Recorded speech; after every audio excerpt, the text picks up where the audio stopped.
いやーでも、三次元戦闘ね。いや、多分 We're gonna ね、start our 30-minute countdown in about 2 minutes. 結構難しいんですよ、あれ。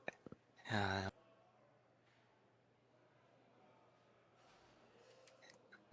いろんな All right, next SF で question, 結 chat. 構、How many 結 fingers 局 am I 二 holding 次 up? 元戦闘してるじゃないですか。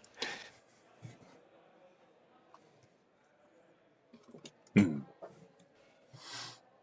それって多分ね、思考が追いつかないからなんですよ、作者が。三次元にしちゃうと。だと思います。うん。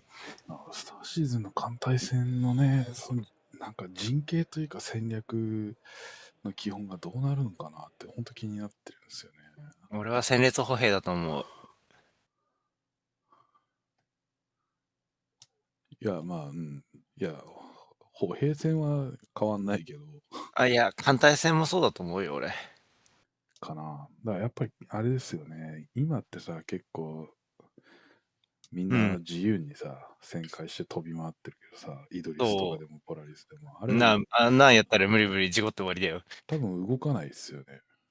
動かないし、動いたとしても、艦隊司令の号令があって、どっちに移動しろじゃないと無理。うん。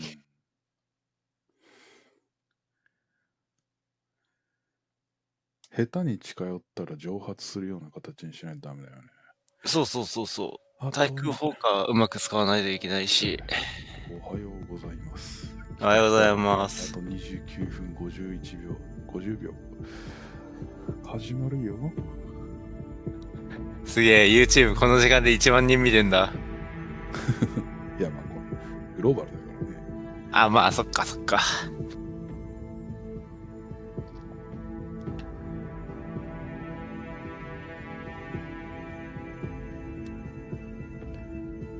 よっしゃ。ボイス。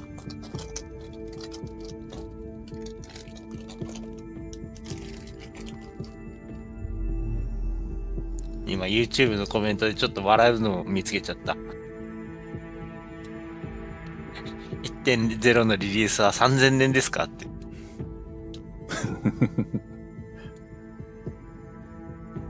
チュッちゃん、ジュピター、マーズ。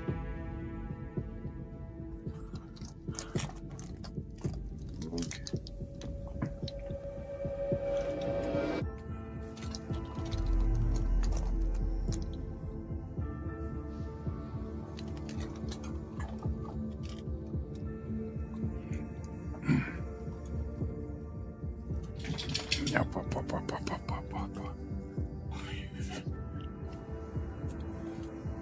うちのね、チャンネルのアイコンが、肉球の理由がこいつです。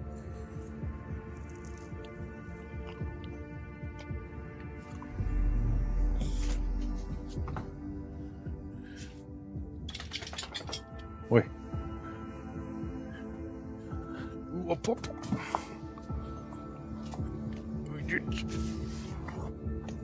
ああ、もう、よいしょ。2匹いますからね。ああ、いるね。ジュピター一緒に見ようか。見せてどうすんだよ。あ、毎年毎年な。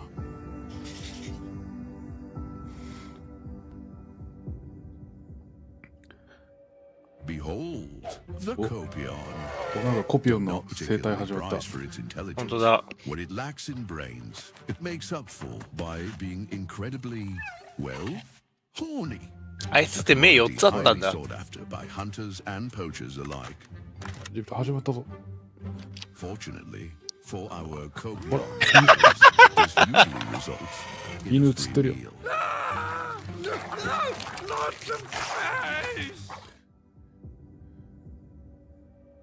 しょっぱなからなんて動画流しやがる。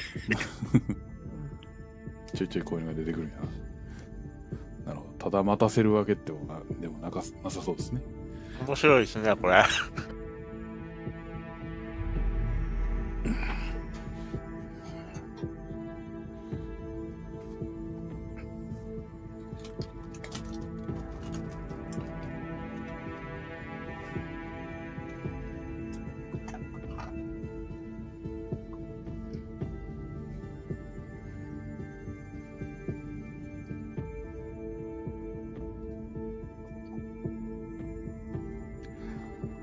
うん。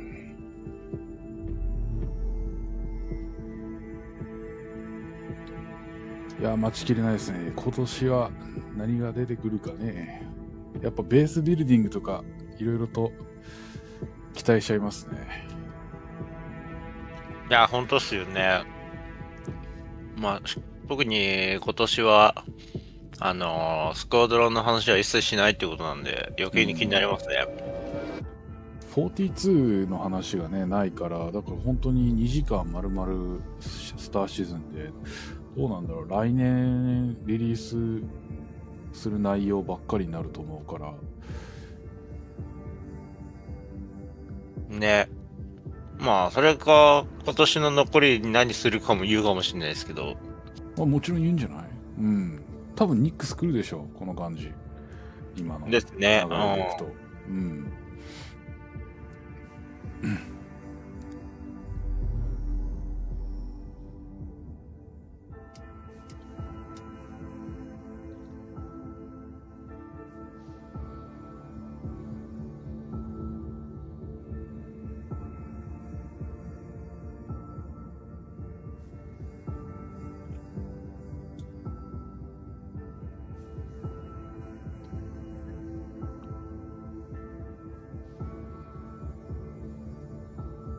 もうこのね、シチズンコンをね、見て、毎年見るというね、年一の行事がね、本当に結婚する前ね、嫁と出会った当初からやってるんでね。あ、そうなんですね。あ、なんか始まった。まあ、これ、あれっすね、ビデオコンテストって言ってたから、ユーザーが作ったやつですね、今度は。ああ。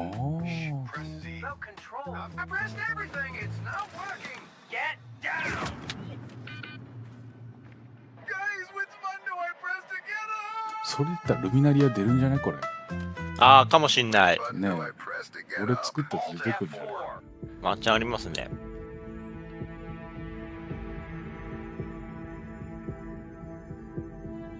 そうでね、毎年毎年さ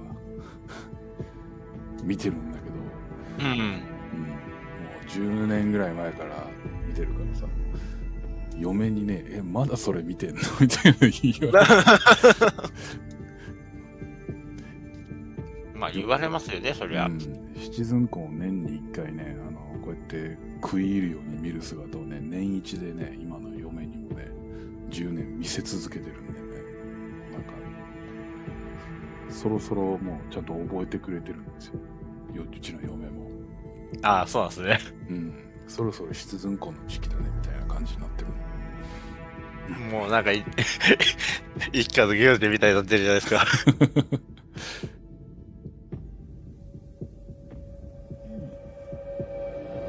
そうやな、そろそろ降りたいな、お前な、後でまた。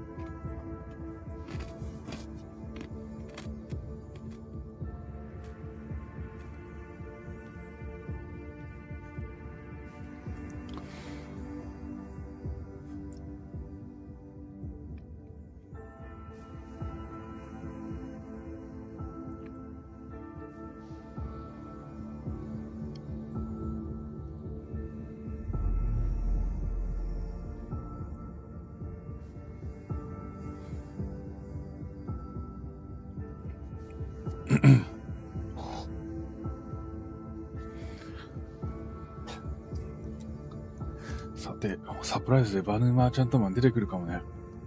エルカさん。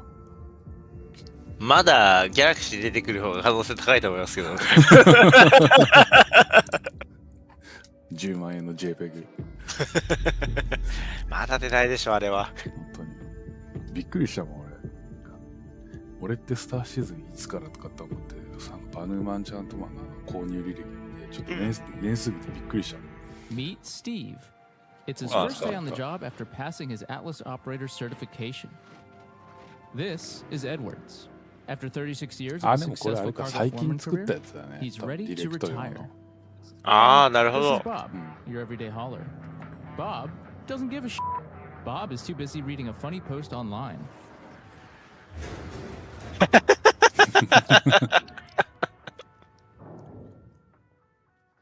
モビグラスで運転してるから。よそ見運転ダメですよっていうね。Put down your movie glass. いや、でもよくありますよね、あれ。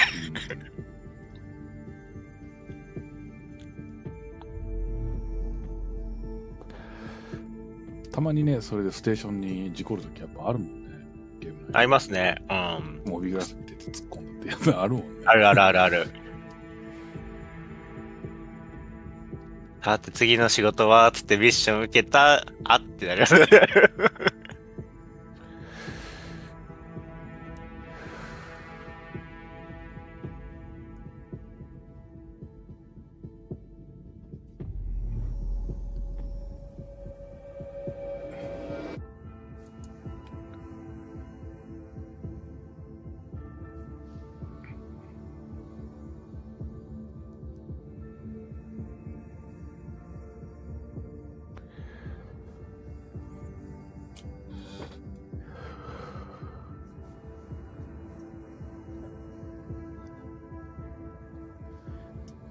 ペルセウスは去年ペルセウスって今年の IAE で出すっていう話だったっけ？言ってたような気しますね。で来そうなのがあとカーゴ船のアポロがフライトレディで来るかもって話だよね、今ね。そうっすね。あとは他に、パラディン、そうっすね。ただその他に案内されてないのがあと3つぐらい作ってる最中なんで、それが今年にだと何個出てくるのか。あとレギオンもそうだよ。レギオンじゃない、リージョネア。教習用のドロップシップというか、ドロップではないのか、あれ。あれは、教習艦。節減するやつですよね。あれ、なんて言ったらいいですかね、あれ。教習節減艦よく SF、他の SF だと、あの手のものは教習用陸艦って言われますけど、教習用陸艦でいいんか。今はいいんじゃないですか。あの船もね、すごい気になる。またなんか始まった。おー、よく飛べるな、こんなとこ。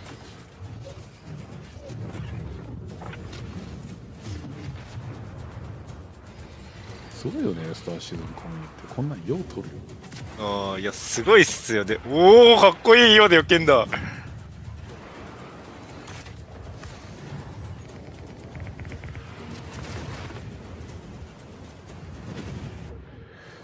すげえ。いいっすね。いや、これ何がすごいって、ユーザーメイドなのがすごいですよね、これ。さっきの爆発シーンとかも明らかにね、インゲームだったもんね。そうそうそう、普通にいつもの、ね、ゲーム内ですからね。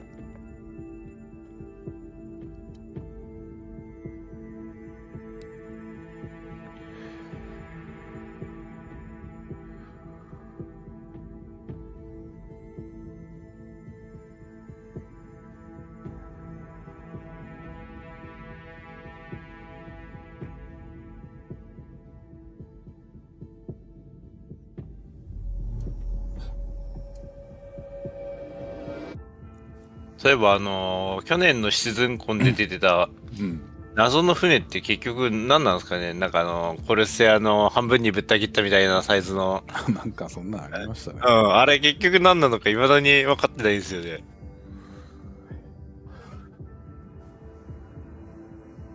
実際今どんだけあるんだろうな。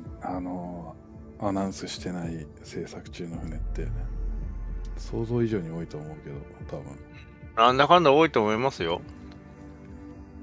っていうかあれっすよね、本当に。もっと、私とイルカさんシップレビューというかシップトーク頑張らないとダメですね。そうっすね。作ってる間にどんどん新しい船が出てくるっていう。なんかかリアル忙しいとかってお互いに言ってね、ちょっと怠けてるとすぐにどんどん増えていくから。そうなんですよね。うん。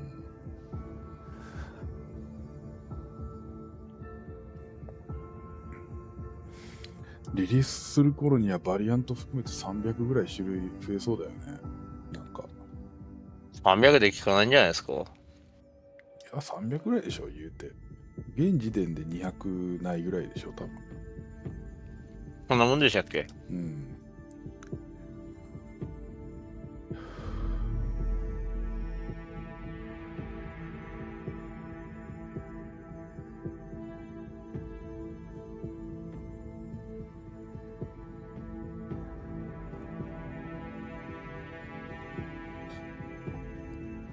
Hi there, I'm Scooter Lee Scooter from the beautiful Brio's Breaker Yard on Damer.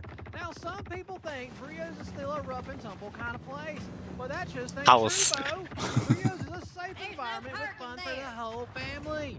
And we don't just sell gently used spaceships, we also do ship repairs, ship detailing, ship paints, and even weapon swaps. So when you need your next ship upgrade, you come on down and you tell Scooter sent you. Y'all have a good evening. うん、ジャンクヤードの CM みたいなんですね。なるほど。うん。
でもどうなんだろう、本当にスクワドロの話全くしないのかな。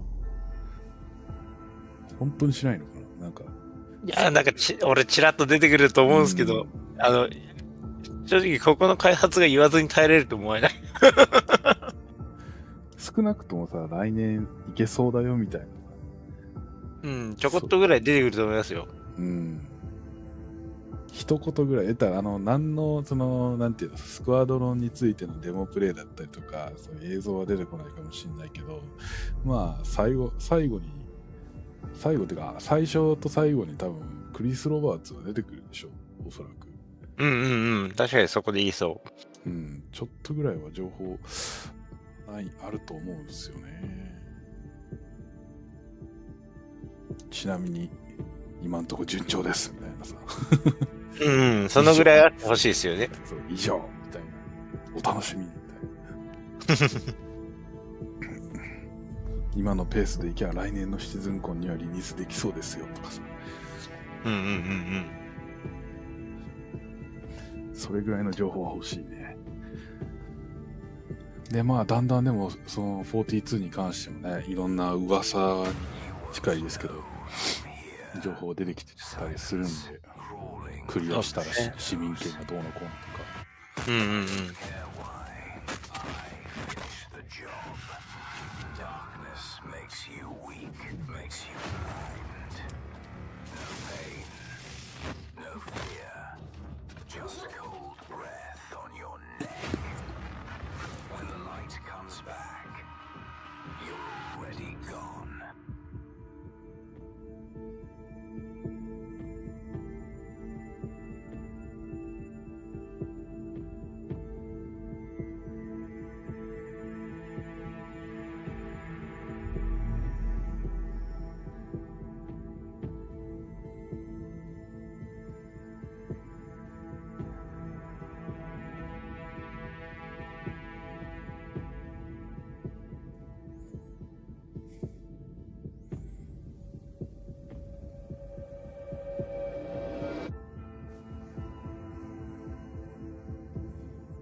そういえばあれだよね、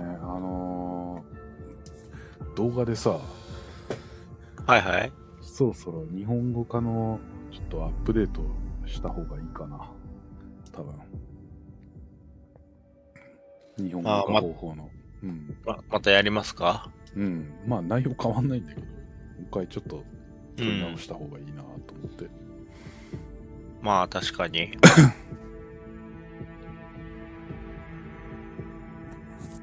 Mic off.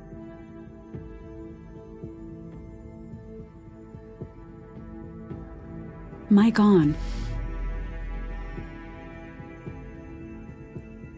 あと、そろそろ、ちょっと CCU の動画とかも作ってもいいかもね。ああ、それ作ってないっすっけ？エルルカさんの CCU とかも本当に芸術的な盆栽になってると思うし。まあ、だいぶやりましたからね。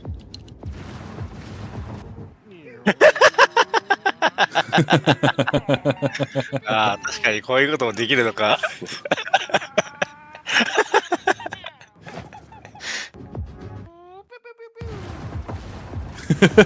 これおもろいね。いいっすね、今の。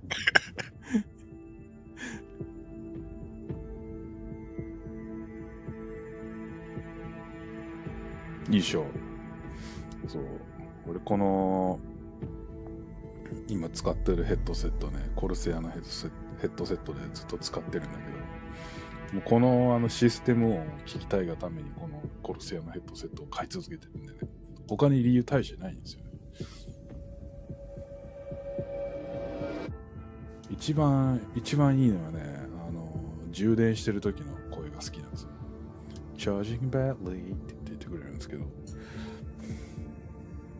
朝から何の話してるんですかね、全く。いや俺のコルセアヘッドセットのシステムのお姉ちゃんの声が好きだっていう話ですよ。Charging battery.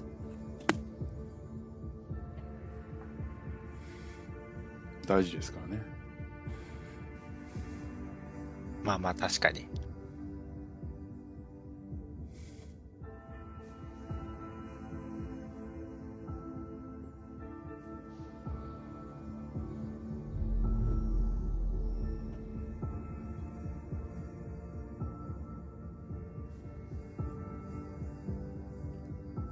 もうあと7分ですよ。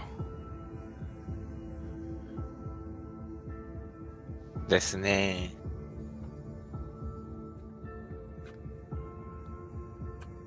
まあね、できるだけね、邪魔しないように雑談しながら、まあ言ってることをね、通訳というか、なんて言ったらいいんだろう。まあ、こんなこと言ってますよっていうのをできるだけ重要なポイントはね、翻訳していきたいなと思います、リアルタイム。ありがたいことですね。ただね、同時通訳できるほどのね、なんだろう。まあ、英語力というか、同時通訳はあれはまた特殊な技能なので、それはちょっとできないんで、やっぱりリアルタイムで翻訳してなんか伝えていくっていうのはまあ重要なとこだけになります。まあただその重要なところっていうのが私の独断と偏見になりますんでそこはね、またただこれ終わったら後日またやるんで、エルルカさんと翻訳して字幕つけてアップロードする予定なんで、そっちもね楽しみにしててもらえると。エレベーター来ない。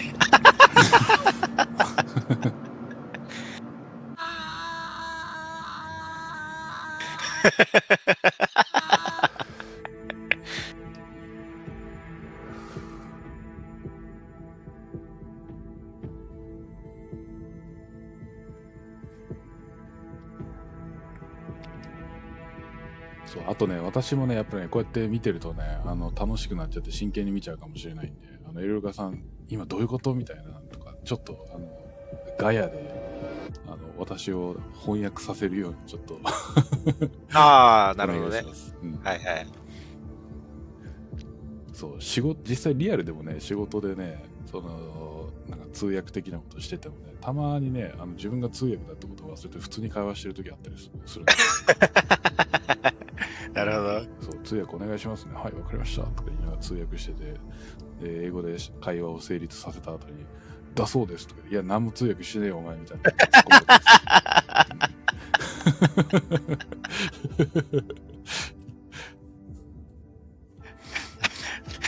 英語だけでしか喋ってないですね。日本語にしないで。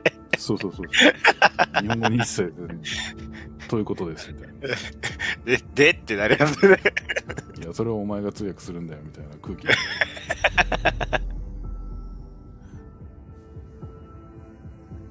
まあ、別に職業が通訳したりする人間じゃないんで。うん、まあ、あれは脳の使い方違うでしょうしね。そう。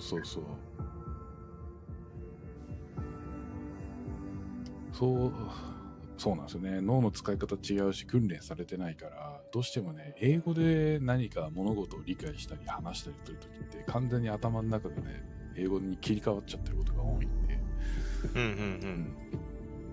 無意識にね、やっちゃってたりすることがあるんですよね、そういうこ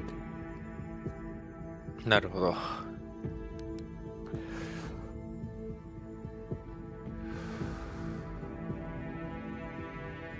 マスターシリーズのね、エルガさんとかとみんなでやっててね、よくあることですけどね、俺が日本語でカタカナ読みができなくなって、最終的にネイティブで発音し始めるっていうことがよくありますけど、まあ、その方が伝わったりしますからね。なんとなく、これのこと言ってんだなって分かるようになってきました。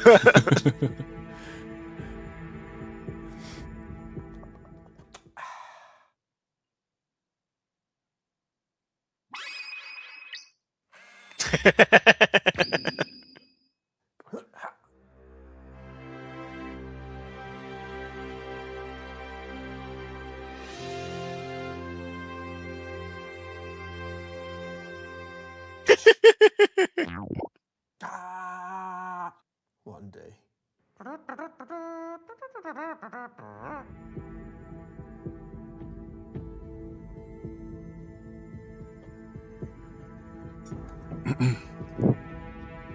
いや、でも普通に笑ってますけど、なかなかこれできるゲームないですからね。今の、ゴミ箱にペットボトル投げるっていうの。投げ捨てるっていうの。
いや、もうこのカウントダウン見てるのなんかあれですよ、ハッピーニューイヤーの気分ですよ、私。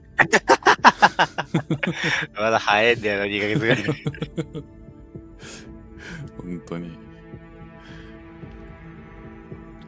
俺も昨日仕事夜10時に終わって速攻寝たもんね、とりあえず。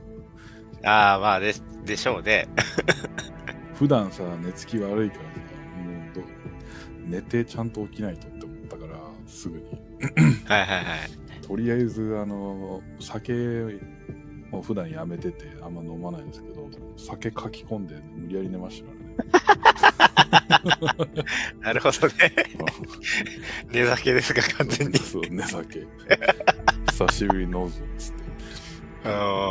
そう、ビールに見ながらシズンコを見るんじゃなくて、シズンコを見るためにビールを飲んで無理やり寝てましたけど。面白いことしますね。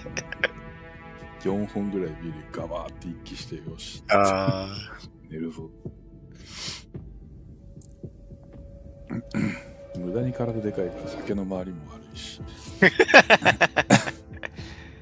お、あと8秒。よっしゃ、5、4、3、 3、2、 2、1、ハッピーニューイヤー。あ、クリスマスだ。Marked a turning point in Star Citizen's history.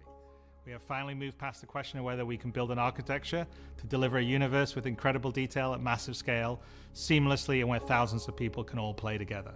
Server meshing has been working pretty much flawlessly at scale for the past 9 months.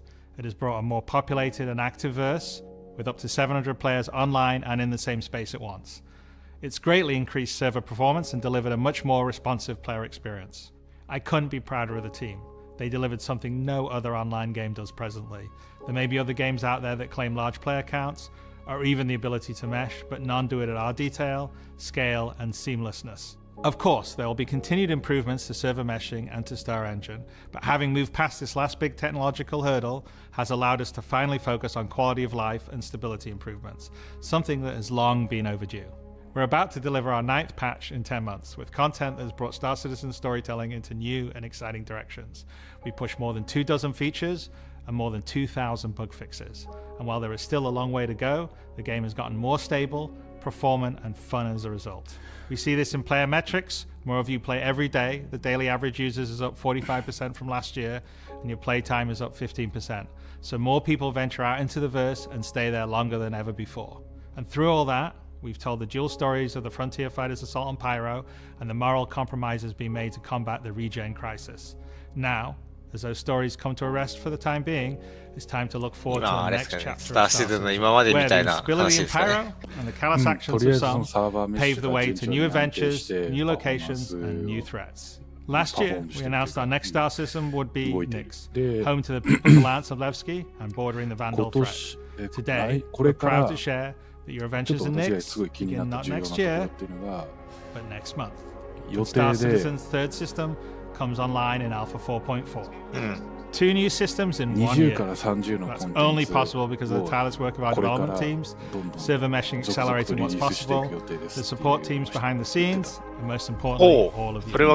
Now, I do miss that we're not all together under one roof this year, but in many ways, we're more connected than ever. Across the globe, many of you are gathering at watch parties, 9 of them with our developers in attendance, and countless others springing up in communities everywhere, and all happening simultaneously today. So even if we're separated by oceans and continents, we're bound together by the same passion for space, for discovery, and for this incredible universe we're building together. Whether you're at home or alongside your crew at a watch party, grab a drink, sit back, and let us take you inside our up-and-coming plans for the next year of Star Citizen. で、これから、来年、するかって紹介していく。もっといろんなこと喋ってますし、他は基本的に、ざっくりと、これまで振り返りがありまして、出てきて、皆さんっていうあれこれ、ウェブ好きじゃないですか、今の。そうですね、これニックスだね。おー、粋な演出するね。来た、急にニックス来た。やっぱ絶対来るわ、ここしニックス。いや、来ますね、ここまで作ってんなら。いや、でもなんかあれだな。シチズンコンのさ、イベント会場でやったら、会場が盛り上がって、ふーってなってる。ああ、そう、やっぱあれないと物足りないですね。あれちょっと欲しいです。With the foundational technology now in place, the content development of the game is no longer restricted, allowing us to forge ahead with building out our first 5-star systems. Nyx will see the much-loved Levski landing zone added back to the verse, while also bringing you one of its most iconic landmarks, the Glacium Belt.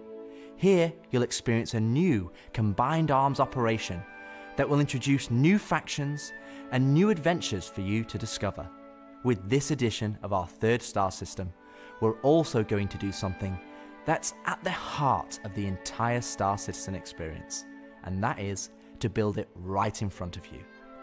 As we have done this year, with the addition of several major locations, such as the Hathor facility or the Lazarus complex, we will continue to unveil new Nix content throughout the year. It's a slightly different approach to how we deliver Pyro, but we feel this gets the content into your hands sooner and shows our intent as we continue our march towards 1.0. I'm so incredibly proud of the work our teams have done and are continuing to do, and we're excited to have you on this next step 今 of our 私が journey. ちゃんと聞いて And 間 as 違っ with てな any ければ journey in Star ニックス Citizen, に7箇所 that ぐらい begins with a little 主要なロケーションがあるっていうことをちらっと今言ってたような気がしますね。マジであそこなんもないイメージなんですけど。まあ惑星ないですからね。そうですよね。うん。小惑星しかないから。In 2025, we introduced two major storylines spanning multiple patches, creating a living backbone for adventure across the universe. The first was Pyro Must Burn. It connected Stanton to Pyro and introduced the Frontier Fighters, who are relentless, brutal, and determined to wipe out any 2025年 threats 今年の across them. 今ストーリーライン And with this お month's さらいです release, ね。 you'll now take part in the conclusion to that storyline. The second was Science Run Amok, with the regen crisis throwing the Empire into chaos, and you all jumping in to help the various corporations respond. Through that journey, we pulled back the curtain on ASD and its shady practices, uncovering long-forgotten Onyx facilities, and met new characters like Dr. Logan Yorit and Detective Arkham Meller of the Hokro Agency. And just like the Pyro Must Burn storyline carried us into a new system, Science Run Amok is now setting the stage for Nix, the next step in the larger story we're 今 telling のイベ on ン the トのストー road リ to ーラインから 1.0. ニックスへ As つな this がる new ような chapter of とこ Star ろです。 Citizen begins, let's hear from just a few of the なるほど。 team members じゃあ working to bring ニック this スに行く next 動機が era できるっ of て our わけですね。 universe to life.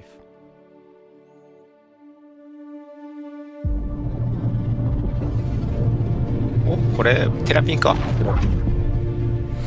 When the Nix system was first discovered, the United Empire of Earth, the UE, came out and did scans and 動いた。 kind of found out that the system wasn't really worth settling. The planets were too hard to terraform, the resources were too tough to get. これあれじゃないですか。レーダーアップデート来るんじゃないです And か。 one もしか company した saw ら an。opportunity where これ they だけでは didn't ちょっとなんとも QB 言えない planet ね。 services. いやまあでも And あそこ so ってまだ they 動かないですよ expanded ね。 into ゲ the ーム内 system で and。tried to mine as much as they ですよ could, ね。 making a very slim 採掘して margin る。 by the sheer quantity of resources they were pulling out. The system itself sort of ran its course from sort of a large corporate interest perspective, and then was mostly left abandoned. Now, this ended up being the ideal situation for the People's Alliance, who were a group of revolutionaries who were trying to overthrow the dictatorship of the Messer regime that was going on in the empire at the time. So they went to the next system and established what became known as Levski. They wanted to make it everything that the UEE wasn't at this time. They set up what they saw as ああ、 their なんか放 ideal 棄された拠 society, 点みたいな where のがあ everyone's るんですかね。 voices would be heard, where everyone would be equal. うん、企業が But その they've 採掘 fallen と onto かそういう hard times. 目的でいっぱい入ってて、それが撤 So 退 Nix した today is 後、 kind of at an interesting Right. point in its history. ああ、 Now な that る the ほど。 UE has kind of transformed itself into a democratic society, what is their role? What are the People's Alliance rebelling against? And they still see the empire as being inherently unfair. They see their role as still trying to create a free の and 反 fair 勢力 society. が But on the other hand, they have more problems than ever, and there's new threats lurking around every corner. And they have to ask, are they prepared to handle that? Or do they need to turn to the UE for help?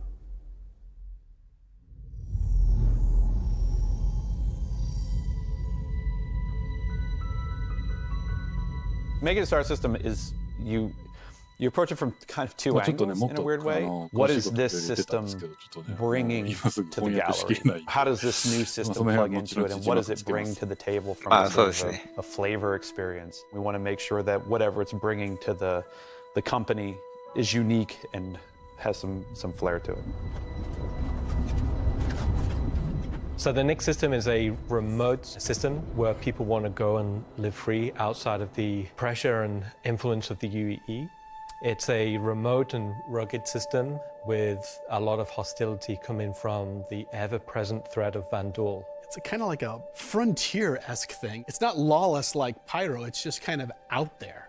Pyro's more like a Mad Max wasteland, and Nyx is more like Silverado or like Deadwood, right? It's kind of like a smaller scope. The emptiness and the loneliness is the defining factor. You're still going to find gangs, you're still going to find hostile presences, but it's where people go if they want to live off the grid. The People's Alliance is the main peacekeeping force in Nyx. They were unhappy with the direction that the Empire is going under the Messers. They got out. They said, we're just going to start from scratch, build our own society, but build it the way that we think it needs to be built. They're not perfect. They're just people, but they're doing their best. They want to help keep Nyx safe and make it prosper. They are trying to do the best that they can, but are faced with the realities of dealing with people, which is tricky. The Pyro Star is quite a warm star. Stanton Star is quite neutral. And the Nyx is a little bit cooler. The system has a star, and it has this dark, really dense gas sort of nucleus cloud. どっちかっていうと自治組織があるみたいな Scattered around 感じですかね。 those points of light in this gas cloud is really, really hazy. 決してその敵対的 UE と敵対してるわけではなさそうですね。一応リベリアンとかは使ってたから反乱組織であるかもしれないですけど、リベリアンというかただのリベラル。ただの自由思考というか。そうそうそう。UE の protruding some red light. じゃあニックスですみたいな。The level designers are using it as an actual visual indicator of where to place more dangerous POIs. So if you point your ship in the direction of it, you should find この今赤いのが確かこの先はバンドゥールの領域に繋がってるとかでしたっけ？ To give more atmosphere, I was testing out adding some sort of space snowflakes, essentially. So when you look towards the sun, you can sort of see that sort of like sparkle. But then when you look away from the sun, you'll see the reflections and sort of like little glints of light. For the jump points in Nyx, we'll have 2 on this release. We'll have 1 from Pyro to Nyx and 1 from Stanton to Nyx. It should be going from Nyx to Castro, but we're essentially bypassing Castro temporarily. Hey, we want to make sure you can get there any way you want. よかったよかった。いちいちパイロ通んなくていいならいいや。Glacian Belt is a huge asteroid belt that is in sort of the middle of the system. Glacian Belt is a combination of a bunch of technologies that we already had. でも今スタントにないですよね。ニックス域の。 And it's combining them to make something completely new that we've just not seen before. It's full of resources that are still left unharvested because it's kind of a tricky spot for mining. It's not the easiest place to go, but that means that there's still a lot of opportunity for independent miners to go out there. So the rocks in Nyx are a bit more sharp, like sorts of like icy look, rocky, cliff-like, very different from those in the Pyro and Stanton. One of the big differences too is all of that extra added movement that just adds a little bit of extra flair. It's also a good hiding spot for people who are trying to elude capture, maybe set up ambushes, that type of stuff. Always feel way more interesting flying in those spaces than just, you know, empty void. And as we build out the Glacian Belt over the next year, lots of places to put new content. でまあその小惑星帯でただの資源だけじゃなくてその小惑星の中に家族ロケーションしてます。ああ、そっか、もう拠点を作れるサイズの小惑星がいっぱいあるのか。Levski is our first and biggest social outpost for Nyx. It's kind of like the place where you stop before you do your panning. So it's kind of San Francisco before you go out to the gold rush. It's going to be the central hub for trade and hauling and all of the commerce within Nyx and also from Nyx to other systems. あんなのがいっぱいあるって感じですね。そうそうそうそう。グリムヘックスみたいな over 感 the じですよね。 years, you're sort ああ、 of そっか。そこも小惑 improving 星くり抜い the てましたね。 generation method of those asteroids to だからでっかい culminate グリムヘック towards スがいっ this ぱいあるから、 specific そんなイメージ。 point to make うんうんうんうん。 large explorable まあ多 location. 分あそこよりは整備されてるんでしょうね。 When you fly towards the left, you see this huge gas ring around it, scattered small, mid-sized pieces of the asteroids. Well, Levski is immediately apparently unique by the fact that it's a facility clamped onto the side of an asteroid. The breathtaking views of looking into the belt instantly gives it a unique charm and flavor. As you approach, you'll initially see a very dramatic borehole that goes all the way through the asteroid. You'll also see, growing out from there and alongside Levski, there will be landing pads along what I'd call the spine. 今もう映像に映ってる Lots of まんまのこと industrial pipes and transport systems to bring あれ今映 the ってたの refined 何な mining の materials. 今の機体何ねだよね。なんだあの船。 We were using an actual planet, so we had all of the space なんか available 手割りっぽかったですね、羽が。 all of these structures. タロンか But now it kind of いや、タロンじゃない、タロンじゃない、タロン asteroid じゃない。 which has the appropriate あれ多 size 分 to 新しい船じゃない？ねえ、If we took the whole shot うん。 of the asteroid, you そう、一瞬あれ、ライトニングかと思ったけど、あんな羽じゃないし。 We plan on bringing in hull C gameplay, so this is exterior cargo elevators. So as a team, you'll be able to load and unload cargo. まずそこなんだよ There's a な。 lot more movement on the exterior. あ、でも、 such ハル as シーこれ the 増えるって言って cargo も、 trains 多分 going スタン on ト the か tracks. ら。電車かっこいい。 It's 貨 now 物 going 用 to の be fully EVA-able. There 多 will 分 be スタントン walkways からニ around ック the ス行きの main 荷物が landing 増えると zone か、そん to な感じ walk じゃないん on ですか the ね。 gravity plates, but you can drift off and ていう kind か of こ go れ、あ wherever れ you か、 want. ステーションも普通に、あれなのか、宇宙空間もステーション内として扱ってんのか。面白いな。Unlike the majority of anarchists living in Pyro, there are people here in Nix that care.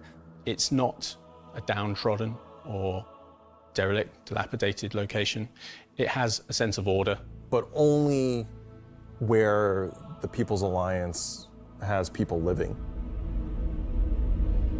But we've had Levski before, and we've updated it quite substantially to be more in line with the newer features that have been put in since.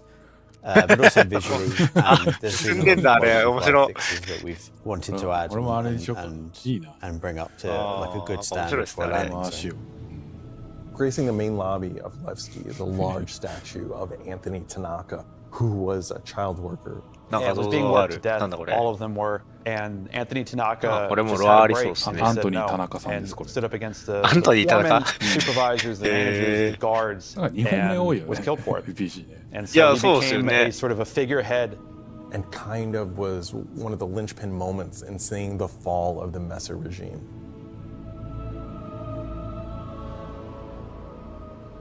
So if you take the elevator up to the top deck, you'll see the top view and the cargo area as well. So you can go through the cargo shop. You've got your normal kind of cargo needs. You'll have ability to trade and buy your tractor beam and other gear that you need. So if you were to die in the Nix system, then one of the places you might come out from is the hospital in Levski, which is called the Mercy Hospital. So Mercy Hospital is just basically, it's a local med station for all the residents of Levski, anybody traveling through the system. Again, they're trying to provide as good medical help for people as they can.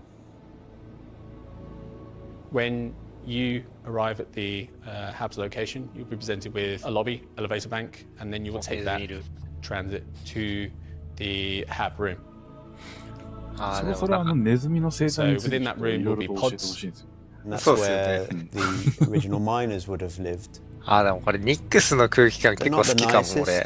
And they're a bit messy, but they're a home for people in Levski. If you head down to the lower view deck, you'll go through into the Grand Barter, which is your main social and commercial area of Levski. This is where you will see market sellers selling their wares. There will be stalls. There will be embedded shops. Things like corderies, which is your armor shop, and also conscientious objects, which is for weapons. まあでもバンドゥールも来るような場所だから、ね、みんな団結してるって感じあっていいですよね。More rocky depths and grab yourself a drink. 俺パイロよりニックスの方が好きですね。If you explore a bit more around the Grand Barter, there's other routes around and little side passages. There's another shop that's away from that area called Teachers. Teacher's Ship Shop is basically where you would go if you were looking to pick up a used ship, buy some ship parts, なんかまともな品揃えしてる。 stuff, sell some scrap. We've closed up Dumpers Depot for Levski, and everything that used to be sold there will now be sold at Teachers. Another new area, as well as the cargo shop that we've added, is the refinery deck for Levski. That's where you can take your processed goods, not just from Levski, but from the rest of the Nix system, and refine and sell those goods there. As a lot of the content in the next coming releases for Nix is going to be mining related.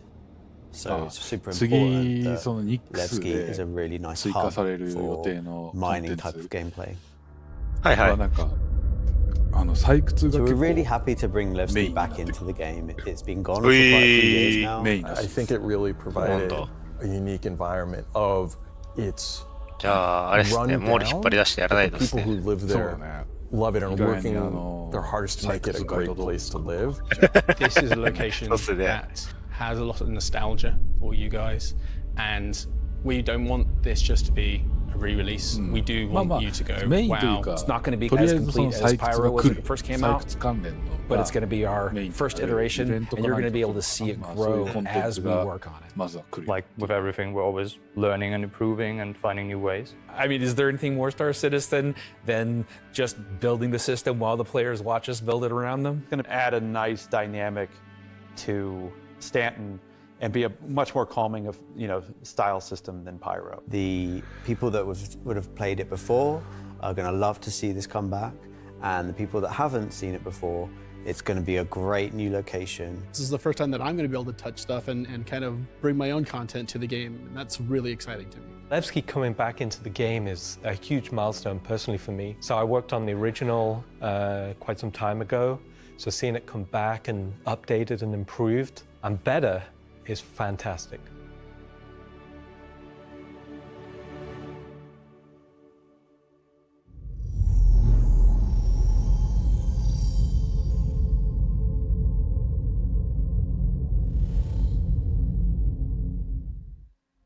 So we've talked about Levski, we've talked about the Glacian Belt, but you're probably asking yourself, what's the new gameplay activity we're going to be doing? So let's find out.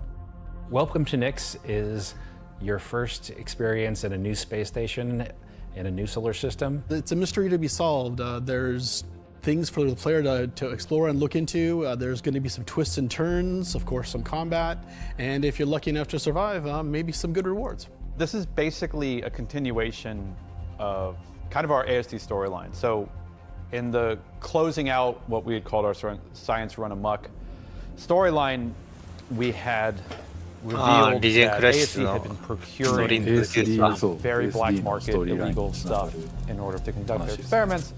So this mission is basically going to be continuing on that trail. So the Navy has learned that illegal tech is being sold in the UAE, and they're hiring Intersect to investigate. Intersect Defense Solutions is the leading military defense contractor in the UAE. So the Navy contracts with them a lot for doing various kind of military operations that they don't want to handle themselves. We didn't want players to be working directly for the Navy. The Navy just doesn't call up random citizens and ask like, hey, if you're free, can you fly a helicopter? I guess as a player, when you can think about like, oh, where am I going to be doing missions that are capital ship battles or large fleet scale stuff or military operations? That's all going to come from Intersect Defense Solutions.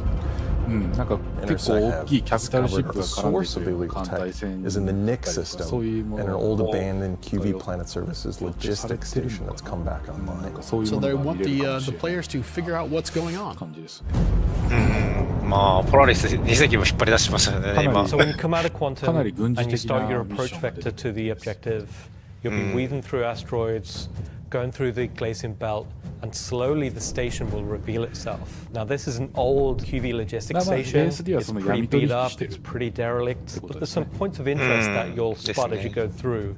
So the station itself shares design cues from それはあ old れじゃ Pan な Am い stations なん found だ in っけ Pyro. どうせした This フロンティアファイタ architectural ーズって何で design したっけ found its way over to the Tracer? next system as the system was being established. But you'll also see some Ah, additional design してそうっすね。 cues that QV planetary services were adding, so it's a nice transition architectural point. It's fairly skeletal in design. You'll see logistics yards and cargo yards, but also facilities pinned inside the asteroid, creating this network of facilities. You'll notice there's a Polaris near the main hub. It's not a normal Polaris. It's damaged, it's broken. It's not a standard corporate Polaris. So at this point, you should be asking yourself, who does this belong to? Away from the Polaris, you'll see struts leading to asteroid bases. Now, these asteroid bases are locked, so you don't know exactly what's inside just yet. But all of this comes together to form the playground for the mission to take place. So not only is this facility unabandoned, but it's also under attack from a surprising but familiar foe. ポラリスを持ったような正体不明の勢力がお、バンドゥールとか出た。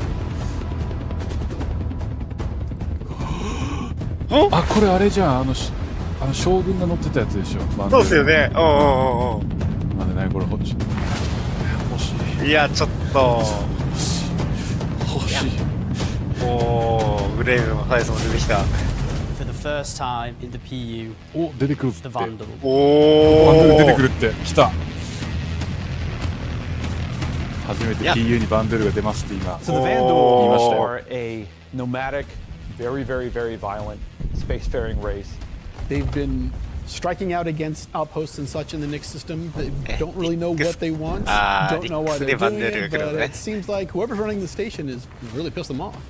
Vandal raiding parties have been arriving in the system. And they're unaffiliated to any plan. There's small groups coming in and taking out them. But as time goes on, those raids have getting bigger and more frequent. They'll be the scythes that you're familiar with. Glaives and blades that we all know and hate. And a new craft for the PU, the Vandal Stinger. いやー、つい。バンドルスティンガーなんてこれ。スティンガーって名前なんだ。You will be contacted by some civilians on いや、あれ乗りてえな。So at this point, you have a choice. あれ、なんかバンドゥールの船の中でだいぶ走行とか耐久力ありそうですよね。みたいな感じ。This will be the first time since the PU launch that you'll be able to fight against Vandal aggressor ships. This fight will be intense. The player should be able to deal with them, but they will have to be prepared and they'll have to come back in to fight off this initial wave, and that won't be the end of it. After you fight off the Vandal ships, the mysterious inhabitants of the station invite you to come on board. Which Intersect sort of will encourage you to do because it'll help further their investigation against what's happening here, why these QV stations have come back online. You dock your ship, you board the station, and it turns out the inhabitants here have a real surprise for you.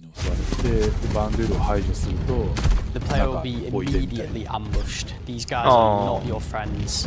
Of course, it's not going to be easy because the people that are inhabiting the station are going to fight you every step of the way. The fight will be challenging, but this definitely will be the warm-up phase of this mission. This will be the players getting a sense of what exactly is going on here, who these new people are. They'll be in unfamiliar armor. They will be wielding unfamiliar weapons. And we want you to get a sense that you are in a new place, in a new territory, fighting a new faction. So after you survive this initial ambush, you get back in touch with Intersect, And obviously the question is, 敵対的な新 who 勢 are 力 these people? Why are they attacking? Why are the Vandal attacking them? At this point, there's more going on here than こ anyone れから thought. 追加される The ミッ direction ション from っ Intersect ていうか is ストーリーライ to ンとして explore the station なぜ and バンド collect ル as を much 攻撃して information as you く possibly る can. のかとか、その新しい勢力って何なのかっていうのが多分 Along the 紹介 way, されてる you're going to get to explore Ah. some new areas. It's not just the Hi, hi, space hi. station. There's the disabled capital ship. There's asteroid てかなん bases か今回 nearby やけに with ガーディアンを obvious しますね。 installations there, other forces that the Vandal have been attacking. なんかあるの There's か a な movie field. Explore the locations in any order you want and try to find out who these people are and why the Vandal are after them. You'll find new clues. You'll find ways to なるほど solve ね。 the puzzle of what's going on at the space station. その新しい人間側の Find 勢 out 力 what kind of loot they 敵 have 対 for 的 you な uh, そいつらを now that you beat them. そいつらがバ And ン of ドゥールを course, 懲ら this is して a illegally で open バンドゥールはそいつらをア station タッ you クして find is 攻撃して yours to keep. はいはいはいそれがなんでそんなこ Maybe とに even なっ give て to るのかって Wicklow. いうのを調査するミッション。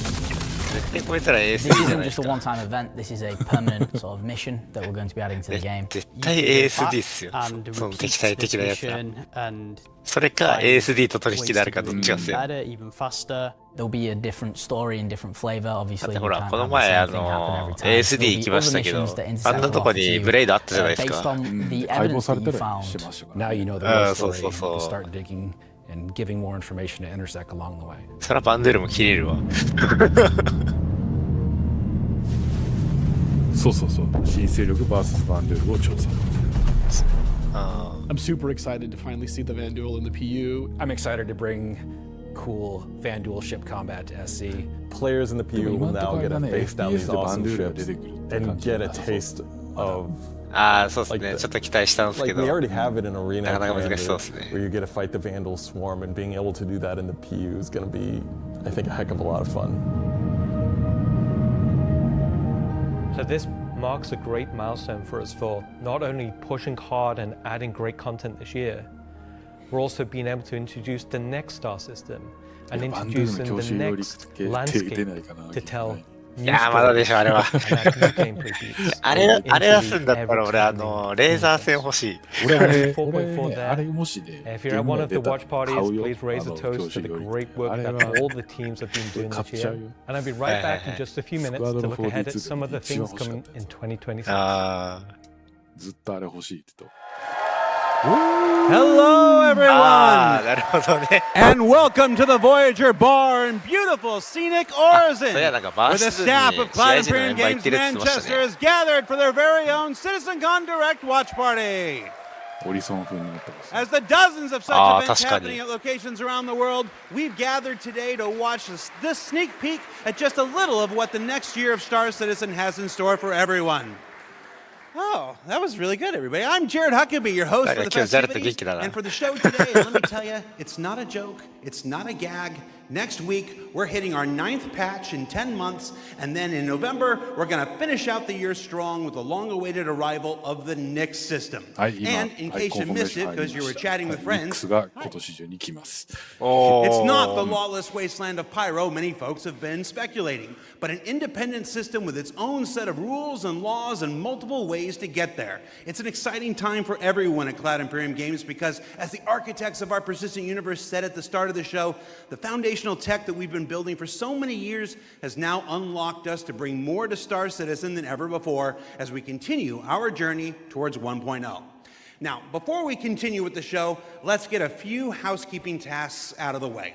First, we're simulcast on YouTube and Twitch. So if you want the keen communities of Twitch or the 4K ultra high resolution of YouTube, you have your choice. Second, throughout the broadcast today, we want to see and hear what you have to say along the way, and you can tell us on social media by using hashtag CitizenCon.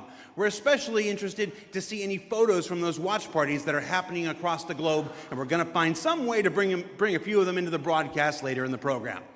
Third, we've also had a CitizenCon contest going for people to create their very own slice of life in the PU videos, and we played the winning entries during our pre-show countdown. The offerings were super varied. The idea was to work with a team to show the life of a miner or a hauler or a bounty hunter or whatever. But one guy just said, I'm going to make a video about how awesome I am. And I respect that. So shout out Nocturnal Revenant. I don't remember if you were one of the winners getting an L21 Wolf from Kruger for their efforts, but you won the coveted Disco Lando Complete Narcissist Award. Good job. And to all the winners, I'm sure someone will either be in touch with you about your wolves or they'll just show up on your accounts. I really don't know how that process works. Probably would have been good to find out before the show, huh? He's so afraid. Either way, if you missed the pre-show and are curious if you won, you can check the replay after we're done here today. All right. I just realized that my boss's Christmas Sandy are sitting in a movie theater watch party in Switzerland right now. A completely captive audience. So real behind the scenes here.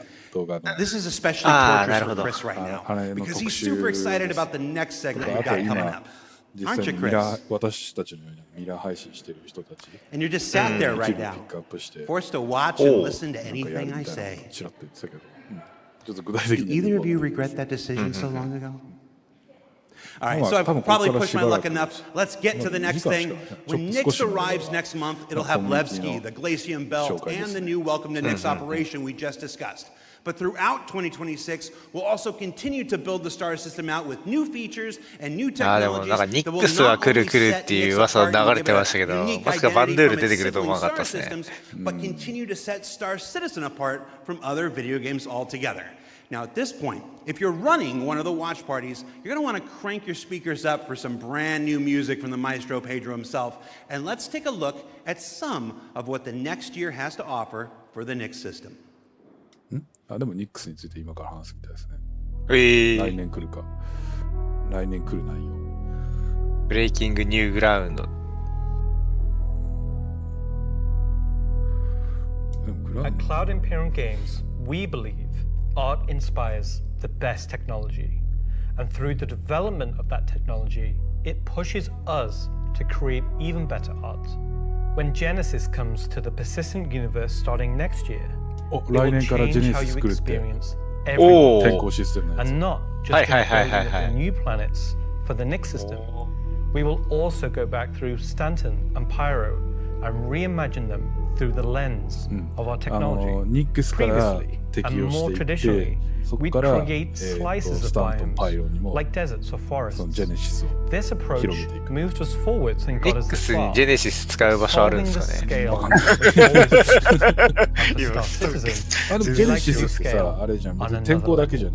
issues like seeing tiling from our height maps, high altitude, or the unpredictable blending of two biomes.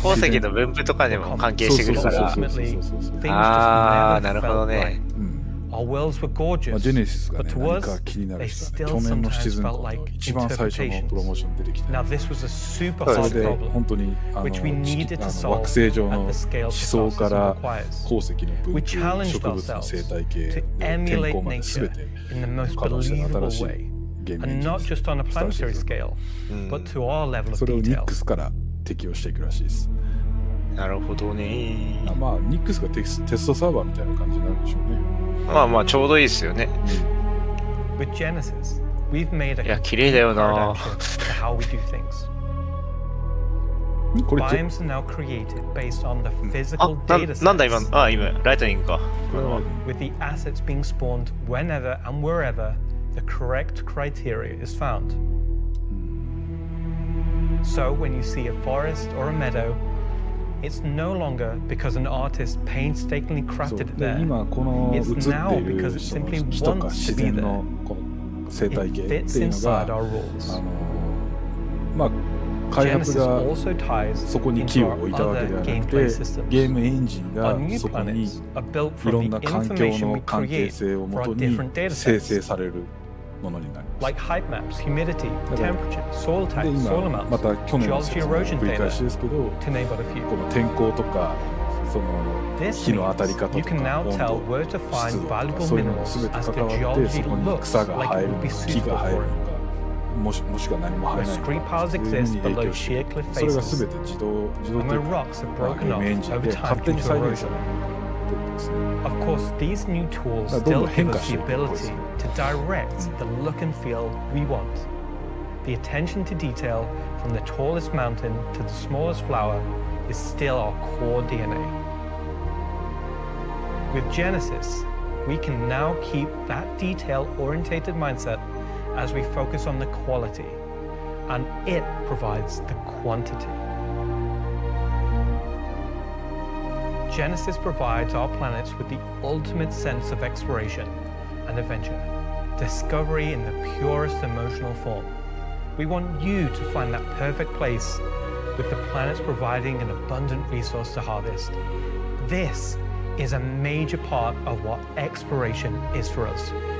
We want that feeling of finding a corner of the universe that you'll fall in love with, and where you want to settle down and build your home. Now I'm going to hand you over to Will to go deeper into what we have built that allows Genesis to realize our vision. As a reminder, some of the visuals you'll see will evolve. ベースビルディングを。ベースビルディングにちょっとなんか匂わせる発言をしてます。いやだからハーベストとか言ったからあれと思ったんですよ。そうそうだからその自動っていうかゲームエンジンがジェネシス So in case it's not already clear, Genesis is our name for a group of technologies that are improving our ability to build worlds, finding those that we've already created, and ultimately expanding our persistent universe to the scale and quality that we all expect. I work on Planet Tech, so let's talk about how that's continued to evolve since our presentation last year. And instead of just highlighting some really cool biomes that we can create, let's go ahead and show how all this work applies to the upcoming planets of Nyx. So there are 3 planets in Nyx.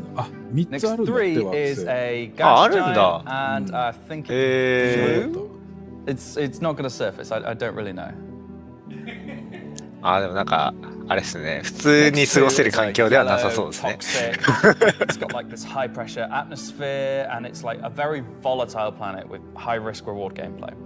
It's going to have some really interesting biomes for you to discover, but for now, just know it's going to be dangerous, because today we're going to focus on what we consider to be the hero planet of this system.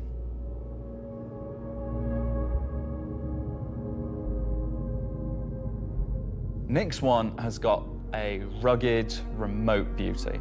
It's got a diverse set of biomes, from weathered rocky mountain ranges to vast sweeping forests and grasslands, and from damp, expansive wetlands to claustrophobic, festering swamps.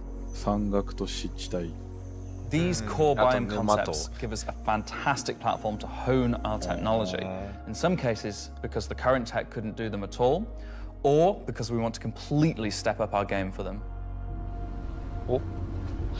So, let's approach this planet in much the same way that you, the player, will.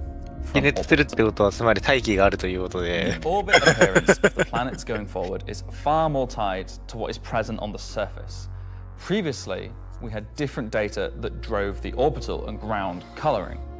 That's because the orbit was designed to look like vegetation that we'd place on the surface, and the ground coloring was trying to be a mix of soil, rock, and the organic compound coloring that forms the kind of colors there.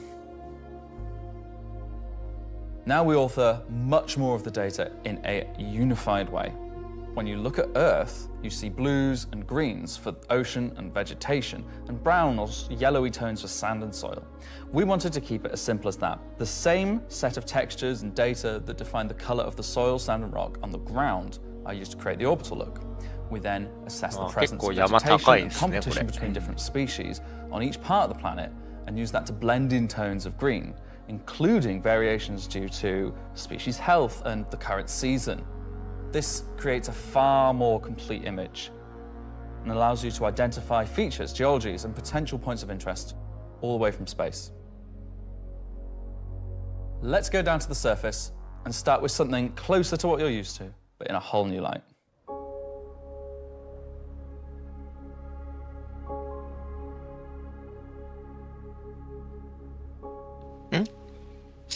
When we approached the surface of the planet, we wanted to start by focusing on just the soil and rock.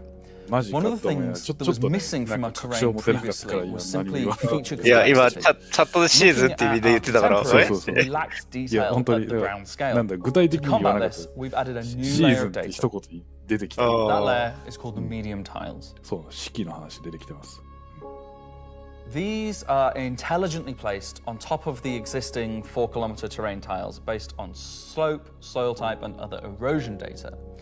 And these medium tiles don't just create height changes, they also bring in local erosion data both for soil and bedrock size values. And this gives us a whole new level of terrain detail, of scale, and allows us to create far more unique locations across the planet. So now that we've nailed the surface, let's have a look at adding some rocks. We've now got two major contributors to the rock content of our planets. Firstly, long desired feature, cliffs. We are adding large scale, very detailed to all our cliffs based on the geology at a given location. This adds an exciting new dimension to steep slopes that we simply couldn't get before. The second is a big one for you ground vehicle enthusiasts. Rocks are now found not scattered everywhere, like spilled popcorn at the cinema, but only in places you expect to find them, thanks to a brand new rock scattering algorithm that isn't annoying as hell. Using physical data generated for each large and medium tile, now rock distribution makes sense and has a physical basis. So if you're still crashing into them after this comes out, that's on you. The rock assets themselves have had a glow up too. We now create rock sets related to a particular geology that look like they originated from the same source. And this ties into how we'll be distributing minables in much more interesting ways too. それはそう。 So now that our base いや、なん terrain か本 and 当 rock こ scattering こに is good, 携わってる let's 人 add 間は some 別のゲ vegetation ーム to 作ってそう explore ですよ some ね。 additional biomes.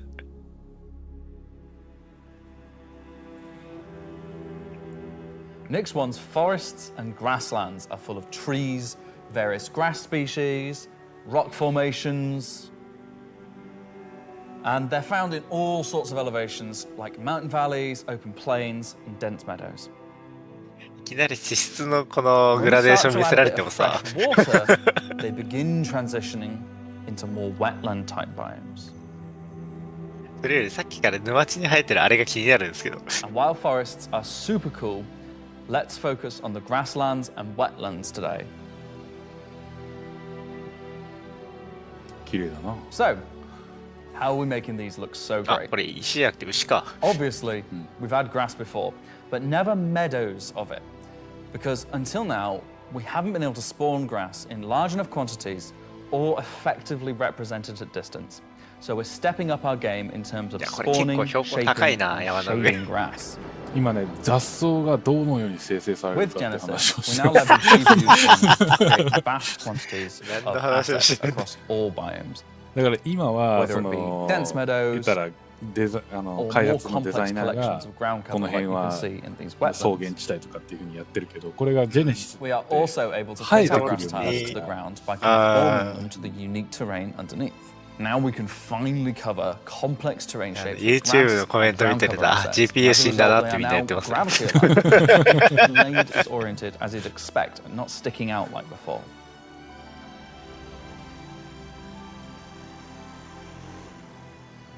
Next, let's take a look at how we light our grass. Now, as in real life, the shading of a grass blade, or indeed a whole field of grass, is lit very differently to like a flat surface. We now use a solution that shades meadows of grass far more like fur or hair. And this, if you think about it, makes sense. At a distance, a field of grass is far more like a carpet or cloth than a flat surface. This improves how our grass looks from a near perspective, as well as bringing us nicely into how we're solving the distant representation of grass. So, let's talk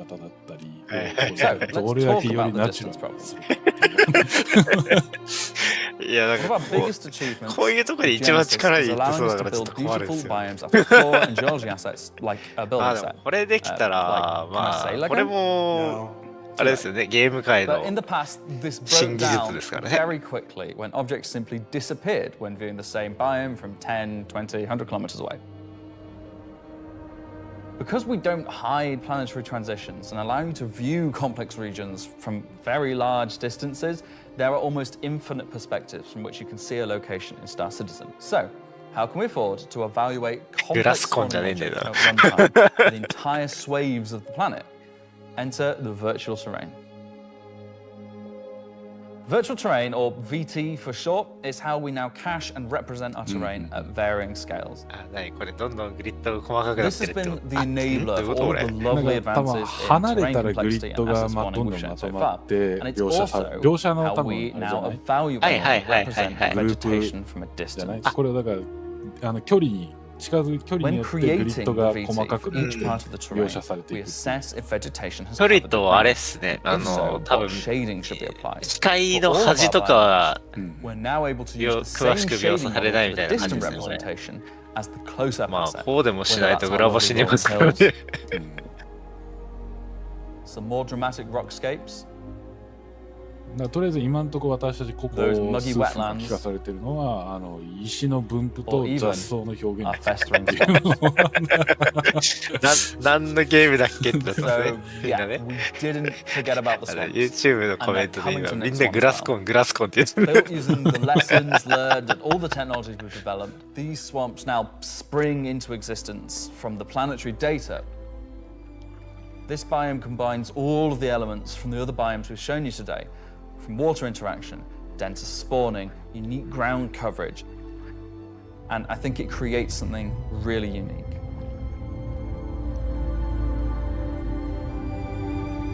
なかなかないですよこんなゲーム。いやないっすよ。急に何の話をしてるんだって感じですけど。こんなに細かく雑草について語り始める開発。 That's our update on the planet tech portion of Genesis and how we're using it right now to sculpt the identity of Nix 1. And I hope you're as excited as we are to explore this and everything we haven't shared yet next year. As you can see, Genesis is now inspiring everyone here to create planets of the quality and believability we've always strived for. A meeting of technology and art that I truly believe will set our worlds apart from anything we've done before. And with that said, let's move on to a little travel between systems, literally.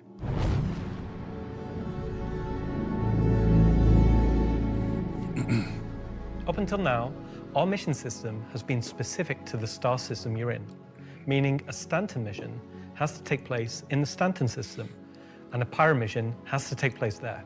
We've never been able to link these together, but with the introduction of our third star system, it's time for this to change. And that begins with the introduction of interstellar cargo.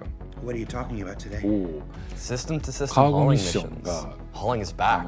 整形感 No one said hauling was gone. Oh. Did you play the game? なるほど。今のところスタントンのカーゴミッションはスタントン内パイロのものはパイロの These are exactly what they say on the tin. から Missions where you're going to start in, say, スタン Stanton トンからニッ and クス in パイロ Nix, から taking スタントン various volumes of cargo Oh. between the stations. ああ、それがさっき言 High ってた volumes ハル of シーの cargo ゲームプレイの and 拡張 fill ですね。 purpose for the Hull Sea and the other series of Hull ships.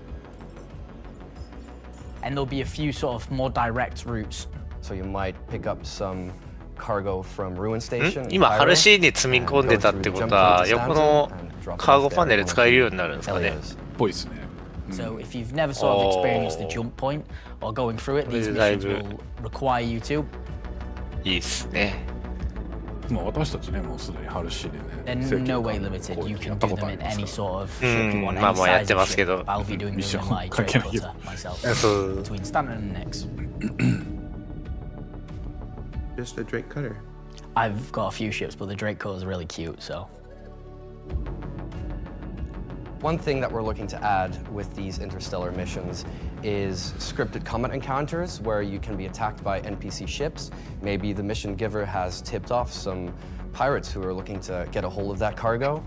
NPC の海賊に襲われるって Which means the deadline timers that you're used to in the regular hauling missions might get really tight, and you've got to learn to be very fast. あとデッドラインの All of the love and タイ care マー has 式の gone カーゴミッ into ション。 hauling missions so far, with the logistical network and making sure they make sense within the themes of the systems. Just as much love has gone into the interstellar missions we're making now.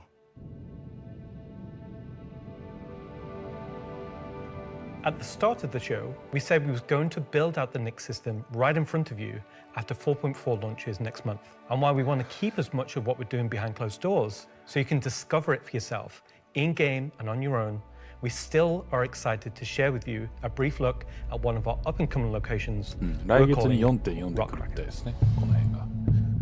むしろ来月に 4.4 来るんだ。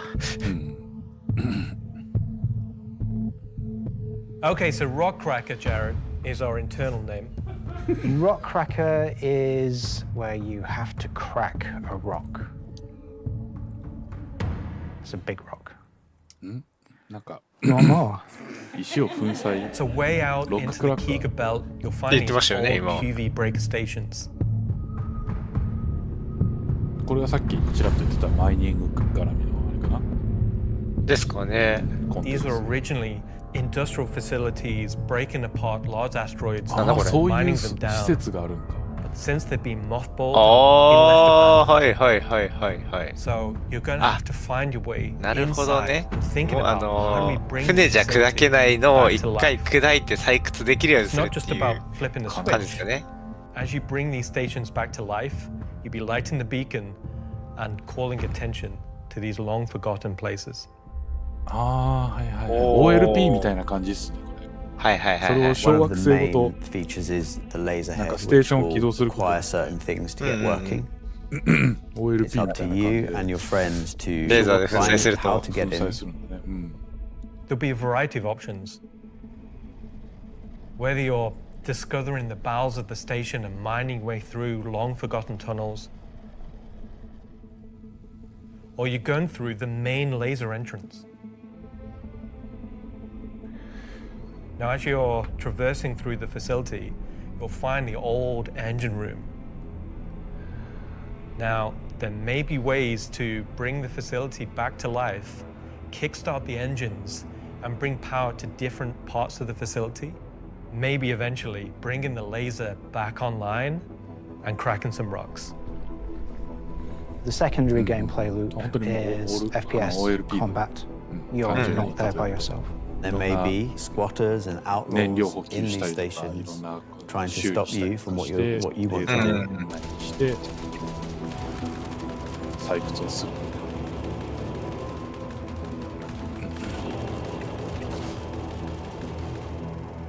今の銃なんすかね。なんか新しい銃出てきたね。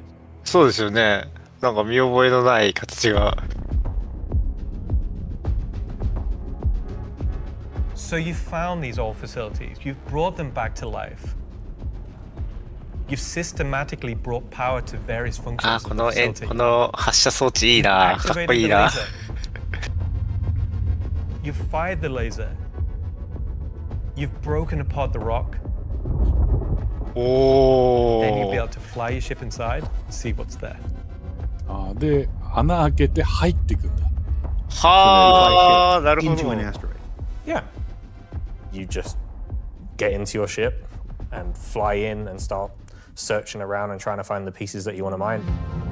あ、で、採掘モールとか、はあ、はいはいはいはいはい。ゴーヤの中で入ってって。 I'm really excited about Rock Hacker はいはい because it's a だから今 OLP だとさ、you can 地 kind 面に of 穴 go 開けて to these さ、 want ジオ to. 入っていくっていう、それの宇宙 This 版というか、 content is 無 for 重力バージョン。 players who 面白いこと enjoy 考える mining, な。 who enjoy exploration, investigation, and don't mind a little bit of FPS content while they're there.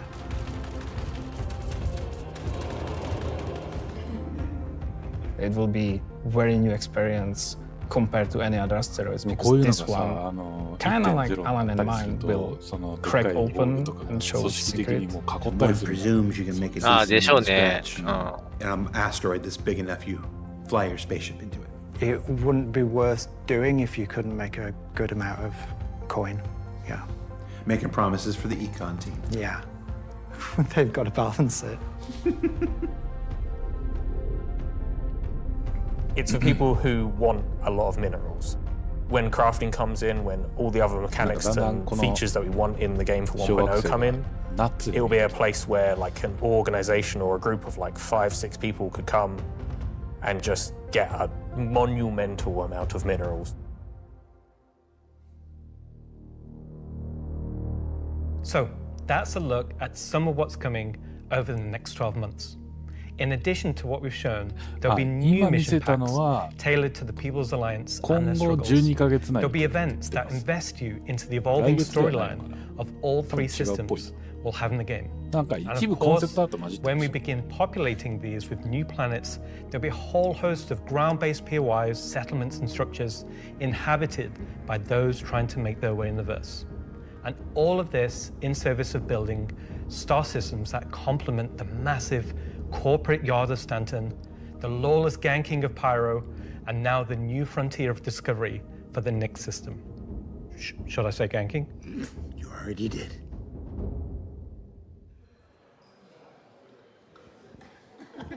Good job, everyone. So yeah, a whole lot to take in there.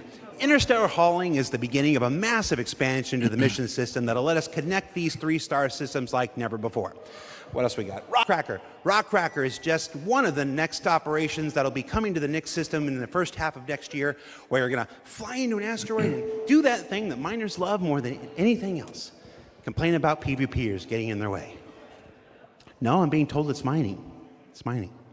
And of course, one of the most anticipated features coming to Star Citizen, Genesis, and what that means for the planets of Star Citizen, including the ones already in there. So let's talk to Will Hain and find out more. And I'm just remembering that Will Hain is in France at the watch party. Okay, France. Ask Slarty Bartfast over there how they're going to use Genesis to update the planets and moons of Stanton and get back to me, all right? And see if we can get some PORs. これからまたGenesis the CitizenCon Digital Goodies Pack. That's a hard thing to say. That went up for sale a couple weeks ago and has a whole bunch of mysterious items in it. And that's where I can tell you now that almost all of them are tied to the Nyx system in one way or another. So let's find out what's actually in there. There's a gunship flight suit and helmet. 2 armor sets from that mysterious faction causing a ruckus with the Vanduul, and an Intersect BB sweater and outfit, a couple of crazy weapons that I'm certain we're going to learn about in just a few minutes, some slick Levski swag, and finally, to celebrate the long-awaited addition of the Vanduul to Star Citizen, a cool Vanduul knife and adorable plushie, which I swear to love and squeeze and cherish forever. So yeah, it's a pretty solid haul for this year's Digital Goodies Pack, which you can still pick up right now on the RSI store. So now, let's go ahead and transition into our next segment. Much of what you see in the show today has been the culmination of a lot of people's work in... What's up?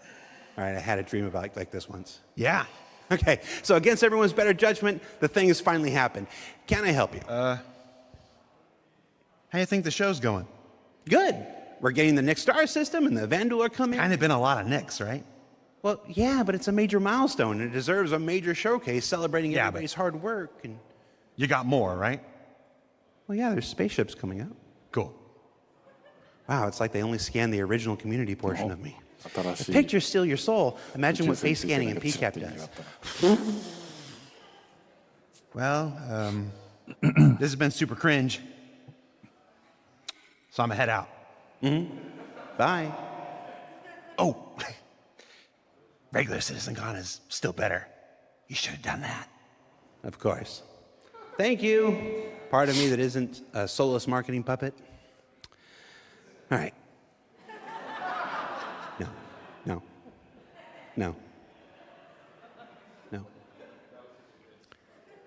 Let's just go to some spaceships, shall we? 宇宙船の紹介ですね。 Hi, my name's John Crew. I'm the Vehicle Director here at CIG, and welcome to Talking Ship, where we're going to talk about 3 new ships coming to the persistent universe. 3つ来るよ、3つ。今から、多分。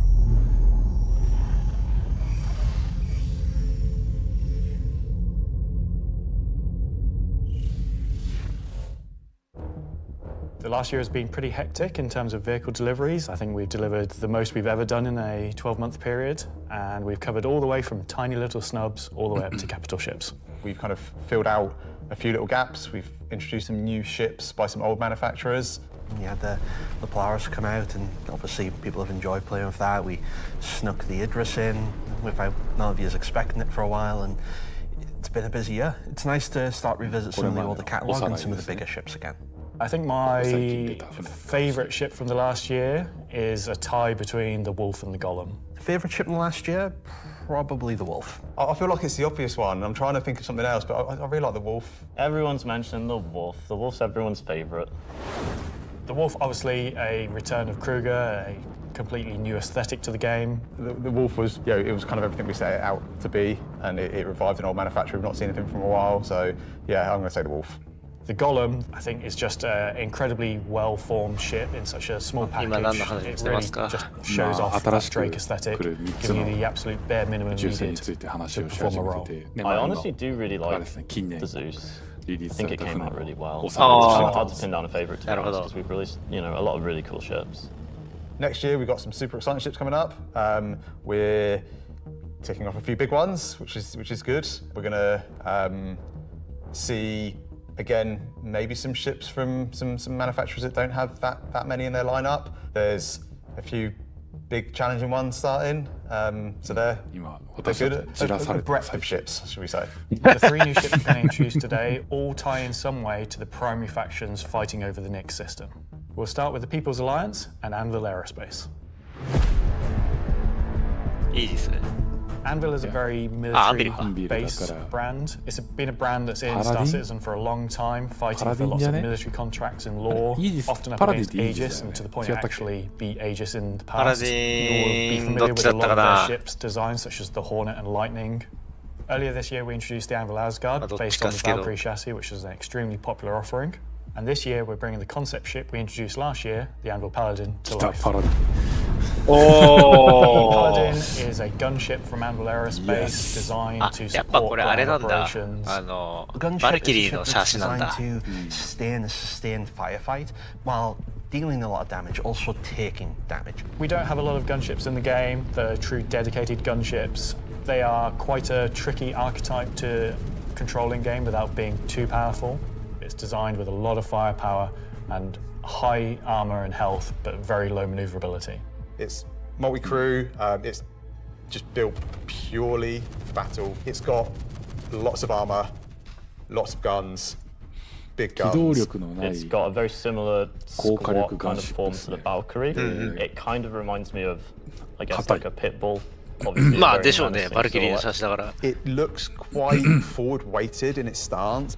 It feels like it's coming towards you even when it's just sat still, and I think that's something that helps with it feeling intimidating. If we swing round, following the ship, バルキリーの後ろのスペースいらないからあそこかけてたんだ。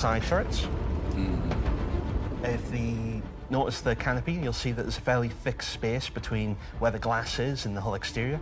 That's because it has deployable armor, which can come out and give you a little bit more cover while you're actually attacking the target. So it's really nice kind of dual connected wings with the turrets out on the sides, just to try and give as much kind of range for those turrets as we can get. Which is controlled by one of the 2 remote stations underneath the bridge.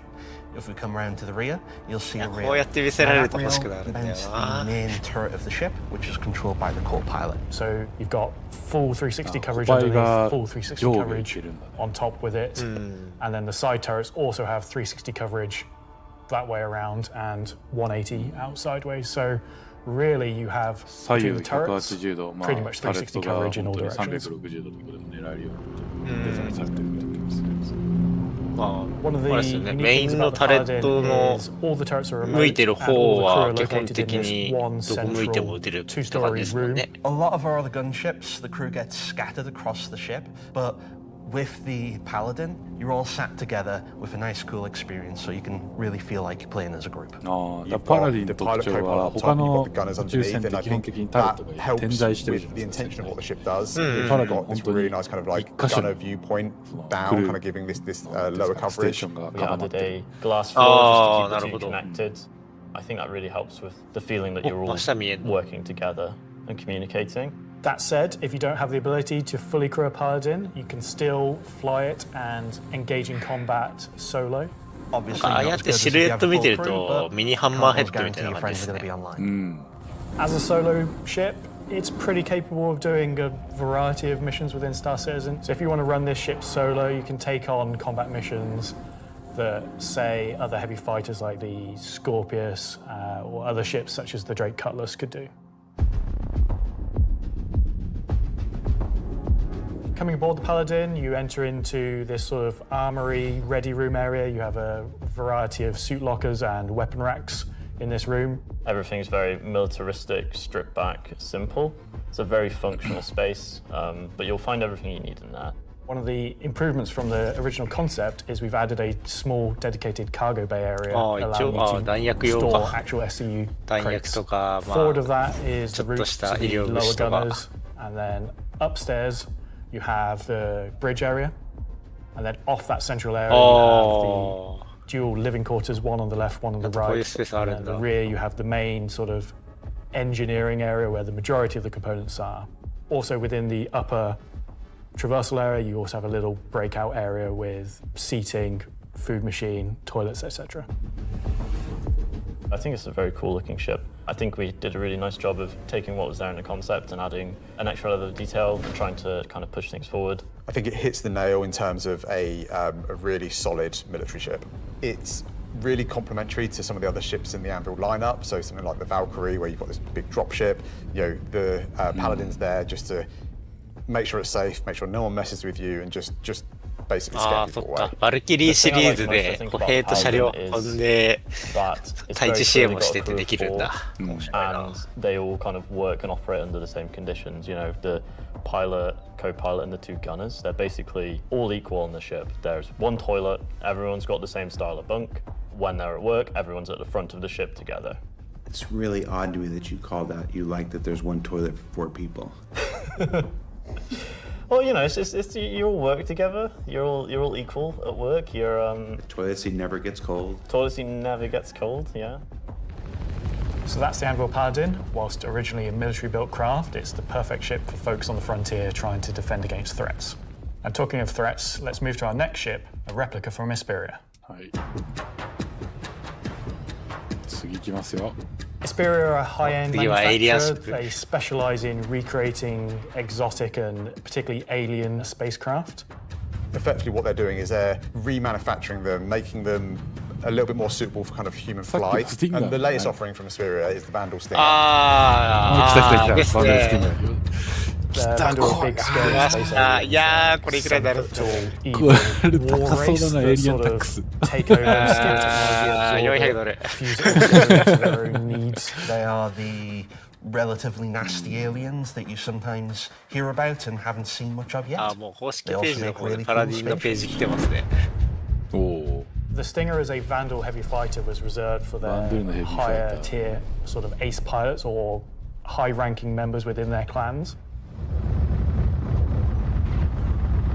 The Stinger is a competitor to something like the FA or I guess the Scorpius. YouTube のコメントで800ドルって出ますね。 Quite a large frame, so it's a very, very tanky spacecraft. The firepower is almost unrivaled in terms of just both the number and the size of them. So it's there for players who あれなの don't か want to kill F8 them. っ They て don't ス want テ to ィン beat ガーに them out 対 with 抗するために they're 作ったのか brawling with って考 big えると guns 納 and 得の武装ですねあれ。 One thing Isperia have done differently with the Stinger is they have done away with the majority of the bespoke weapons. They heard everyone's complaints about the glaive and blade and have stripped off the original Vandal weapons to allow customization for standard human weapons. With the exception of the single-size 5-gun. Because it was too well integrated into the hull, even for Isperia to remove. All the additional weapons are generic mounts, so they can be swapped with any of the existing lineup that we have in the game. By doing this, provides greater flexibility to the end user, and this is something that's very wanted for the civilian market. For that one bespoke weapon, the size 5 plasma cannon, functionally it is the same as the existing size 5 plasma cannons on the Scythe and Glaive, but it is a sort of Gen 2 model and wraps it in a different aesthetic compared to those ones. You'll see they're very much older Vandal styling. This is much newer Vandal styling, but underneath it is the same weapon that people use for years. ああ、いいっすね。スワップができるよ。 Our job as the vehicle on the PU was to take the Stinger from the squadron team and prepare it for life in the PU. We あれじゃあこ took an れ opportunity to 7問 take, 積んで you る know, 武装。 this really well-established art style and, you know, add extra details where needed. So the exterior is a real blend of these kind of hard surface, kind of rare alloyed kind of wings, and then underneath this real kind of organic structure that kind of webs all of the ship together. You know, it connects the thrusters in, it connects all the kind of underside of the vehicle and pulls the whole ship together. You can tell it's very different from the Vandal ships that are currently in the PU. If you take, for example, the way the cockpits are constructed, Up at the front, we've got this そう big kind of 300-400 ド bubble ルってことだ dome な。 that gives the cockpit なんかコメントによると315ドルらしいですけど。 and also gives the pilot a unique position within the ship and kind of gives great visibility out the front. Boarding the Stinger is a little unusual compared to other ships, obviously being alien in nature. You're going through a ramp at the rear, and it leads you kind of straight up into the belly of the ship. There's, you know, lots of organic detail. おー、そうなるんだ。 Kind of strange alien あー、 forms. やべえ、これ On 欲 entry し of い。 the cockpit, the seat kind of comes down towards you, and you kind of climb Oh, back a bit,そうなる like ん a だ。 motorbike. You're basically riding into バンド the ゥール方 cockpit. 式。 It feels very い much つも like you're being like carried inside the cockpit. Into the traditional prone flying pose that Vandal pilots use. I'm very happy with this thing. I think the team done a really good job of making something that feels different, it feels alien, but it suits our lineup of ships and it suits our universe. I think the guys did a really good job of respecting the, you know, the direction and vision from the original Stinger and Vandal ships and Squadron. We've tried to take a lot of inspiration from movies and other science fiction material, but I think it sits well within the Star Citizen universe. So we have the Paladin for the People's Alliance. We have the Stinger for people that really like Vandal and want to try and pretend to be them. But what about the other mysterious faction we have running around?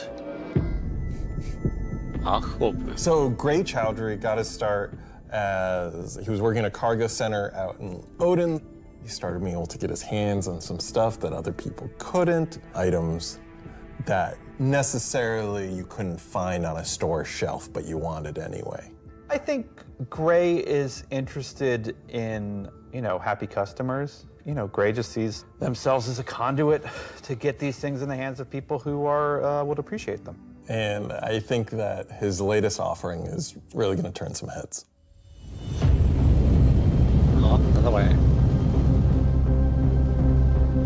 So the ship, well, we don't really know what it is, if I'm, to be fair. It's what happens when someone who is a genius 今のは語らす。 at aeronautics じゃ、 and ship なんだこれ assembly is given free rein to do whatever they want. なんだこれ It's the best of もう whatever カ they ト can ラスベー find スだよ lying ね。 around. ああ、カタラ put スマーク together 2 to みたい make な感じですね。 something なんか。 truly unique, wonderful, arguably beautiful, and just released out into the universe to see what happens.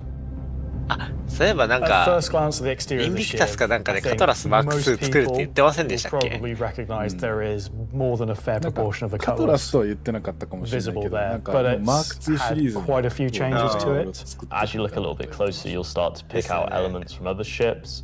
You've got, you know, main thrusters that are from the Valkyrie. なん Even the か bits 普 that 通の are カトラスよ obviously りま cutlass た手 have 抜いた had 今のは。 panels welded on, panels removed.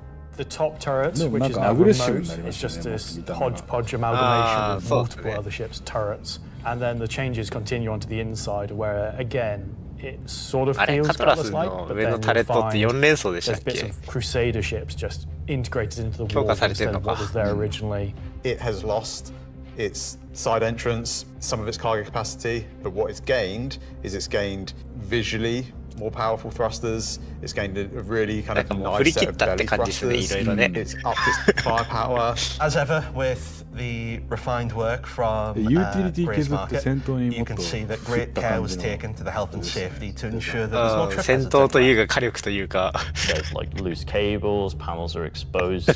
If you look carefully, you'll notice there are like tools laying around in the cockpit. It's gained a toilet. なんかこれトイレ、バケツです。 Bucket. ザ・ドレイクって感じですね。 Yeah, it's one for doing stuff, and you need a second one to wash your hands. It's not an animal. It has very much taken that ethos of Drake and moved it down a level, which I think is quite an achievement. Just look at this thing. How do you even begin to describe the madness? あれもしかしてこれパイロットが上にされてってるわかんない。でも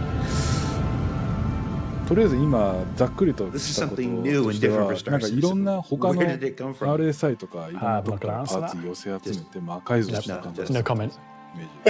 Gray goes to places and talks to people. I mean, you know, there are just many ways to find these things that. なんかほんとドレイクらしい作りに You なっ know, て I ます mean, ね。 are they legitimate, you know, manufacturers? No. Are they operating on the right side of the law? Maybe not, but you know. ダラスラストって言われてますね。Does Gray have a motto, an ethos to live by? It probably comes down to Don't ask where I got it. Don't ask how we got it. Don't worry about it. Just ask if you want it. I think the ship is for someone なんか変だと思ったら前足ないんだ、俺。 A bit away from the norm. That just wants something that's unique. It's definitely for people who like a rustic aesthetic. It's a fun ship, but it's also really strong, to be honest, and it's absolutely a statement. I'm happy with the 3 ship offerings. They are obviously very combat heavy. There's something we wouldn't know. いや、言ってない気がするんですけど。 But honestly, all of them are a different statement, and they're all cool.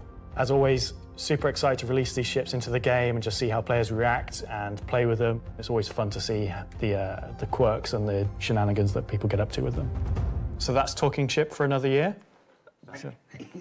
You can do the thing lightly. Talking weapons.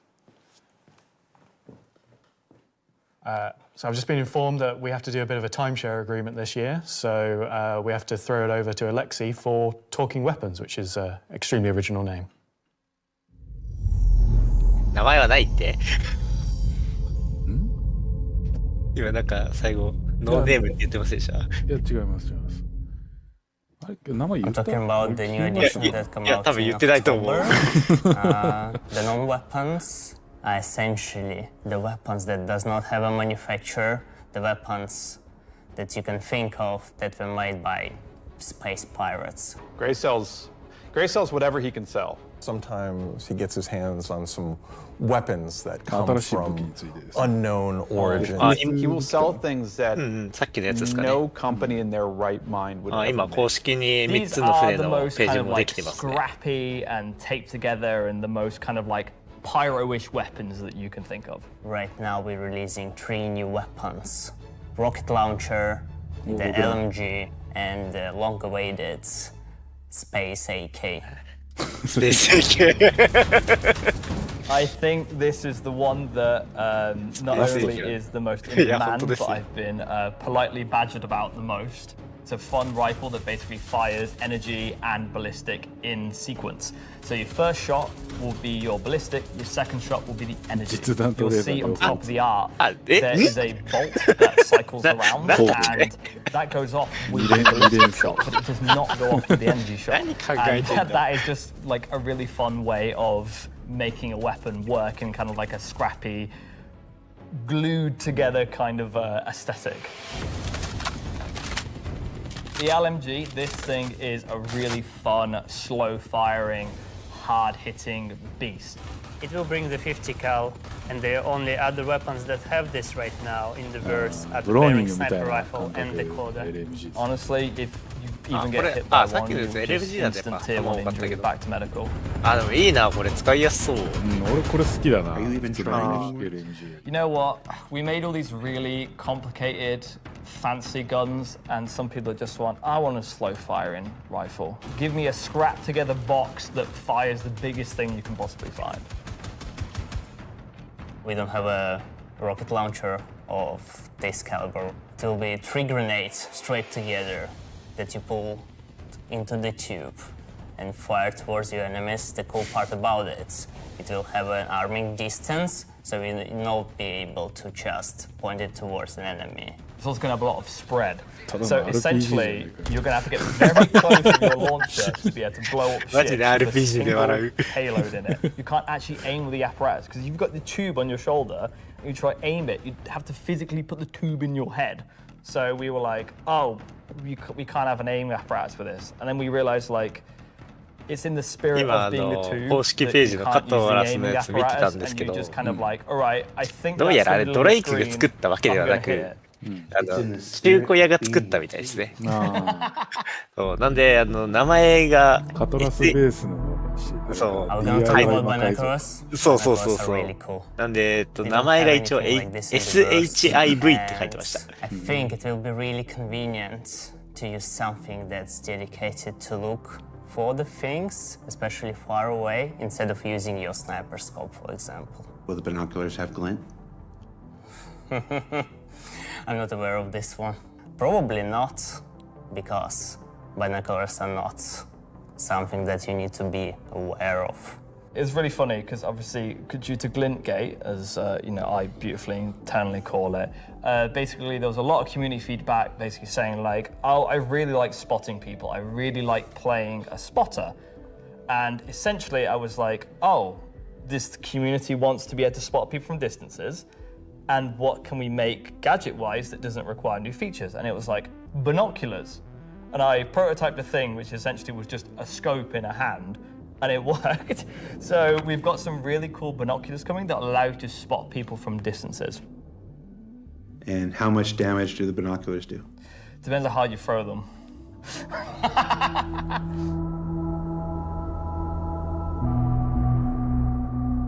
Thanks, Alexei and Zach. That's the end of this segment for this year. So that's Talking Ship and Weapons, unless anyone else is going to come and tell me something else.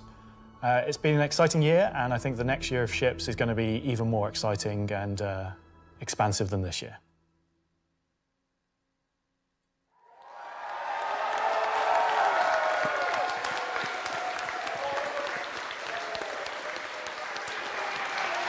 Well. That is an eclectic bunch of combat ships for the verse, and they're all available right now up on the robertsspaceindustries.com store. Also, any minute now, there's going to be a PTU drop that includes all three, so you can fly them now ahead of their release next week when Alpha 432 goes live. Three combat ships. I wonder if they'll have any additional uses coming up later in the show. That's a hint. All right, what else can I shill? Oh, there's merch. We've got these cool new Levski desk mat things. These are always popular.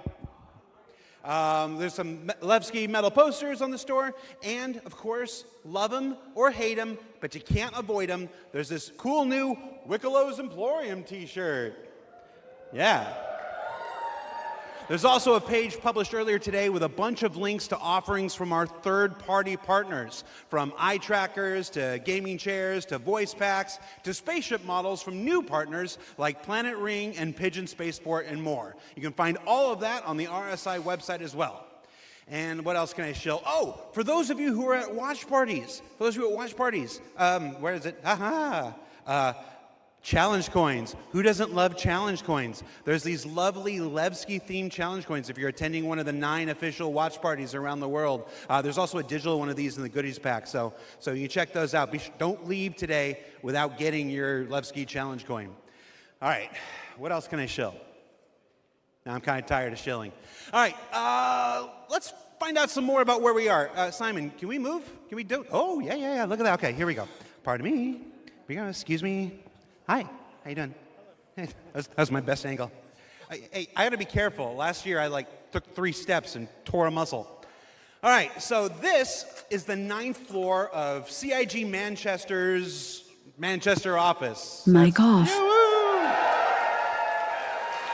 This is the room where we have lunch every day, and if you get here early enough, croissants, if the weapons team hasn't stolen all of them. Over here, we got some cool mannequins representing different aspects of the game. You got the ever-present, Hurston security armor over here. That's really cool. You got your Duster's armor right here. You got this guy from a game that we're not talking about today. Marine armor, yeah, it's all pretty cool. And then when you come over here, got a nice little recreation area. There's some sim pits over there for people who need to test that kind of stuff. We got this cool Mic on. Krigeri Bengal carrier. Come over here, shoot it. Go down the nose here. Watch this. It's pretty cool. I'm gonna go over here. Can you see me? おー、いいね。 Hi, Mom. はあ、なんかまんまイドル成長した感じですね、ここは。いやでもこれさ、1.2 キロぐらいあるじゃん。いや、そうなんですよ。めっちゃ入るよ、船。All right. I thought John went to Washington, D.C. Let's see, what else we got? We got a cool Voyager bar here. This is where we get all kinds of breakfast goodies, coffee, stuff like that. Hey, who remembers the big coffee controversy of 2016 where everybody took to Reddit and pondered the question, do devs deserve coffee? I do. You want to see what next year's big controversy is? Check this out. I'm going to come over here. Do devs deserve coffee? Welcome to the Stargarita machine. Yeah. Do devs deserve frozen deliciousness? I don't know. Go to Reddit and let us know. All right, let's see. Let's go over here. Competition winners. Competition. Oh, competition winners. We have the list of competition winners. Can we put that on the screen? Yeah, sorry, competition winners. Remember the competition for the CitizenCon winners? The people made the videos, and we gave them a Kruger L21 Wolf. We actually have the names. They're behind me. Look.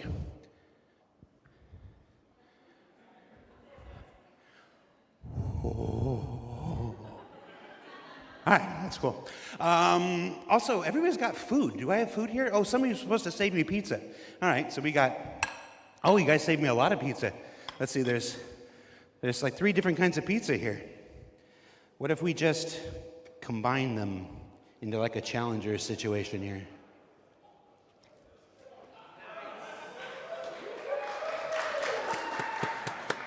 That's a CitizenCon throwback if you're not familiar with. So I have now crafted my own pizza experience. And that is a terrible segue into our next segment. Gemma, can we, Gemma, are you there? Yes, Darren. Can we fire up the FPS crafting segment while I try to chew this off camera? We shall ついにいや、次はなんか違うっぽいけど、なんか今クラフトがどうのこうのって言ったから、クラフトの話すんのかな。あ、クラフトだ。いや、そうだよね。今俺はピザをクラフトしたみたいなって言ってた。Star Citizen, at its heart, will always be an enormous sandbox experience where you can set out to tackle the universe in whatever ways you want. But that doesn't mean we can't shape parts of the universe here and there to better suit our needs. That goes for both you and us.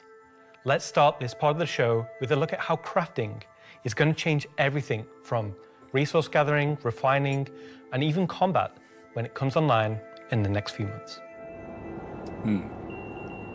First version of crafting is going to be quite small in scale. We're going to use it as a kind of a concentrated effort to allow the players to experience the initial UI, the flow of gathering materials of different quality, and using those to craft items which are better than what they have currently in the game. The first version is going to be primarily FPS items that you can craft, weapons and armor.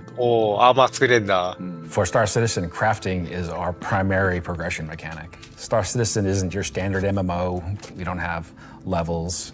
We have ships, we have gear, we have things that you create in the world, you perfect, you research, you improve.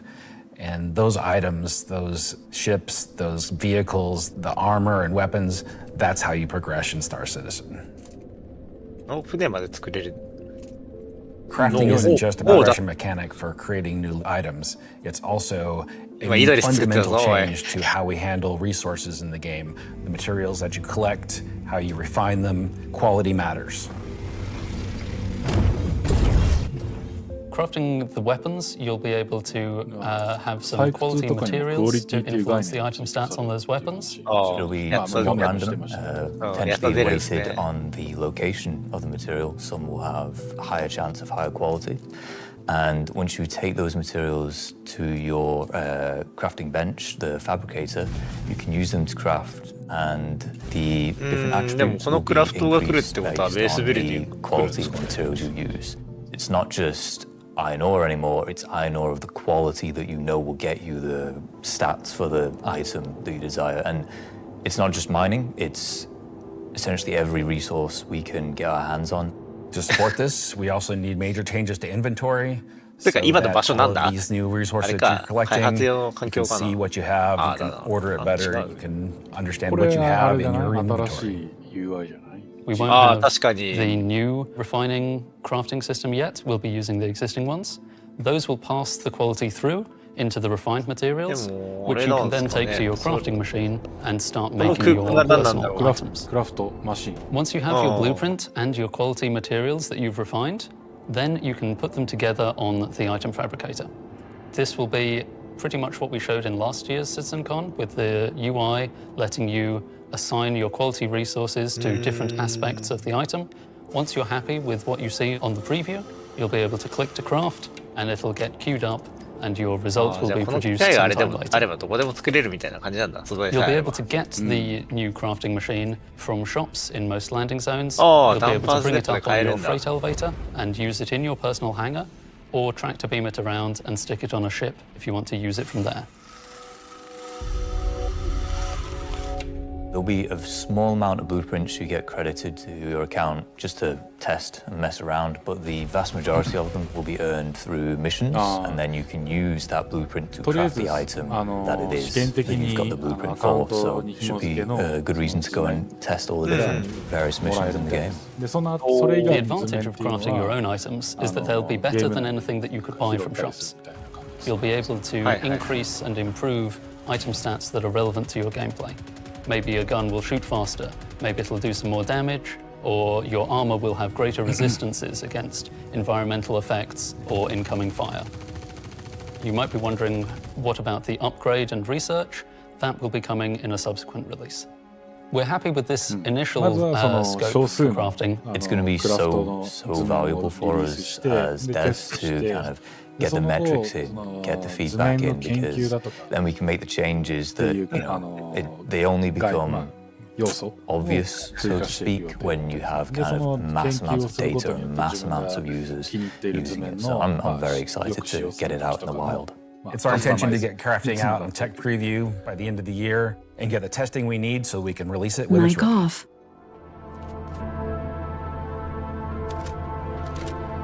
So, that's one way you'll be こ crafting れ your あれ own ですよね。 experiences まあレ in シ the ピの中に Star 玉も Citizen 入ってれ universe. ばですけど、 But what about us? 買わなくてよくな Where り do ます we ね。素 get 材集めれ to ば。 hone in and craft a bespoke experience here and there, specifically tailored to individual or small group play?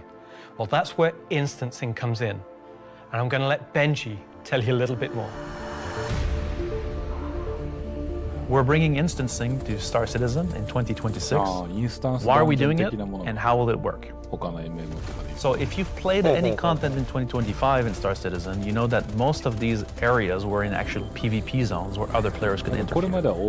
Instancing is a means to create an environment where designers can create tailored content that's tuned to a specific group size, but it is also protected from outside interference. It's not to say that we don't love PvP. I'm a PvP guy. PvP me, bro. But like most MMOs, a good balance between a dangerous overworld and a protected instances is needed. Right now, we don't have this ability, and this is something we really need in order to give you a sense of progression that is tailored and balanced to a tunable amount of groups, so the difficulty matches the group size. There's a beginning and an end. It doesn't mean that that doesn't fit in our overworld strategy, meaning getting to the instance is dangerous, exiting the instance is dangerous, or can be interfered with others. But at least when you're playing the content, we can actually make something that's curated for one experience. So before anybody says this is only a PvE thing, this technology can also be applied to unlock curated PvP experiences that are as seamless as the PvE ones. So it's not about one thing or the other. It's really about unlocking developers' ability to create curated content. So that said, how will it work? Instancing is really an evolution over static to dynamic meshing. We want your instances to be as seamless as your instance hangars, meaning that when you take an elevator, you exit the elevator, you're inside the instance. A gateway opens, you cross that gateway, you're now into your instances. Could be also a quantum jump into an instance that you don't even see. The transition is just like a dynamic mesh transition. And so throughout the universe, we will be able to add these areas that are open or closed instances that allow you to join in either with a party and have a reserved instance for your party, or join in open instances that has a number of slots. じゃあ特に選んでここにそのインスタンスに入るとかっていうパターンじゃないんですね。 The closed ones will be ready to drive one piece of content. You enter and exit seamlessly, just like we do with your instance hangers currently. Let's go and find out what one of our first instances will be. Siege of Arzen was an event we did previously, which created a gameplay scenario where I had to run through and progress through contested islands of Arzen. This was a high-paced, high-intensity event. But it struggled a little bit from its technical execution. But now with the introduction of instancing, it gives us an opportunity to evolve it and modify it and make it better for you and a small group to 今年はやるのか、 work through that ポリソン。 activity. It is an event that I had the honor of pretty much solely designing and building all of the logic and having the stress of trying to get it working. Agent Dooley from the CDF puts the call out for volunteers because basically the Nine Tails have taken over sort of a cluster of floating platforms in Orison. And you are there to kill these sort of lieutenants of this terrorist organization and take back control. So in our current thinking, Siege of Orison is designed for about 15 to 20 people fighting. So you, your friends, or your org will go in, you'll all have sort of dedicated roles. Some of you might be the tank who brings in the heavy weapons and sort of pulls the fire. Some of you might sit at the back and be the sniper and pick people off who are a bit further to make the advance easier. Some of you will be the medic whose sole job is going to be revive and look after the rest of your team and the health of them. And some of you will be the people who push for the objectives to try and get sort of most of the mission done. The event was designed for about 15 to 30 people, but when we released it, we fixed the problem with 2 DGSs on one server that was fighting for resources.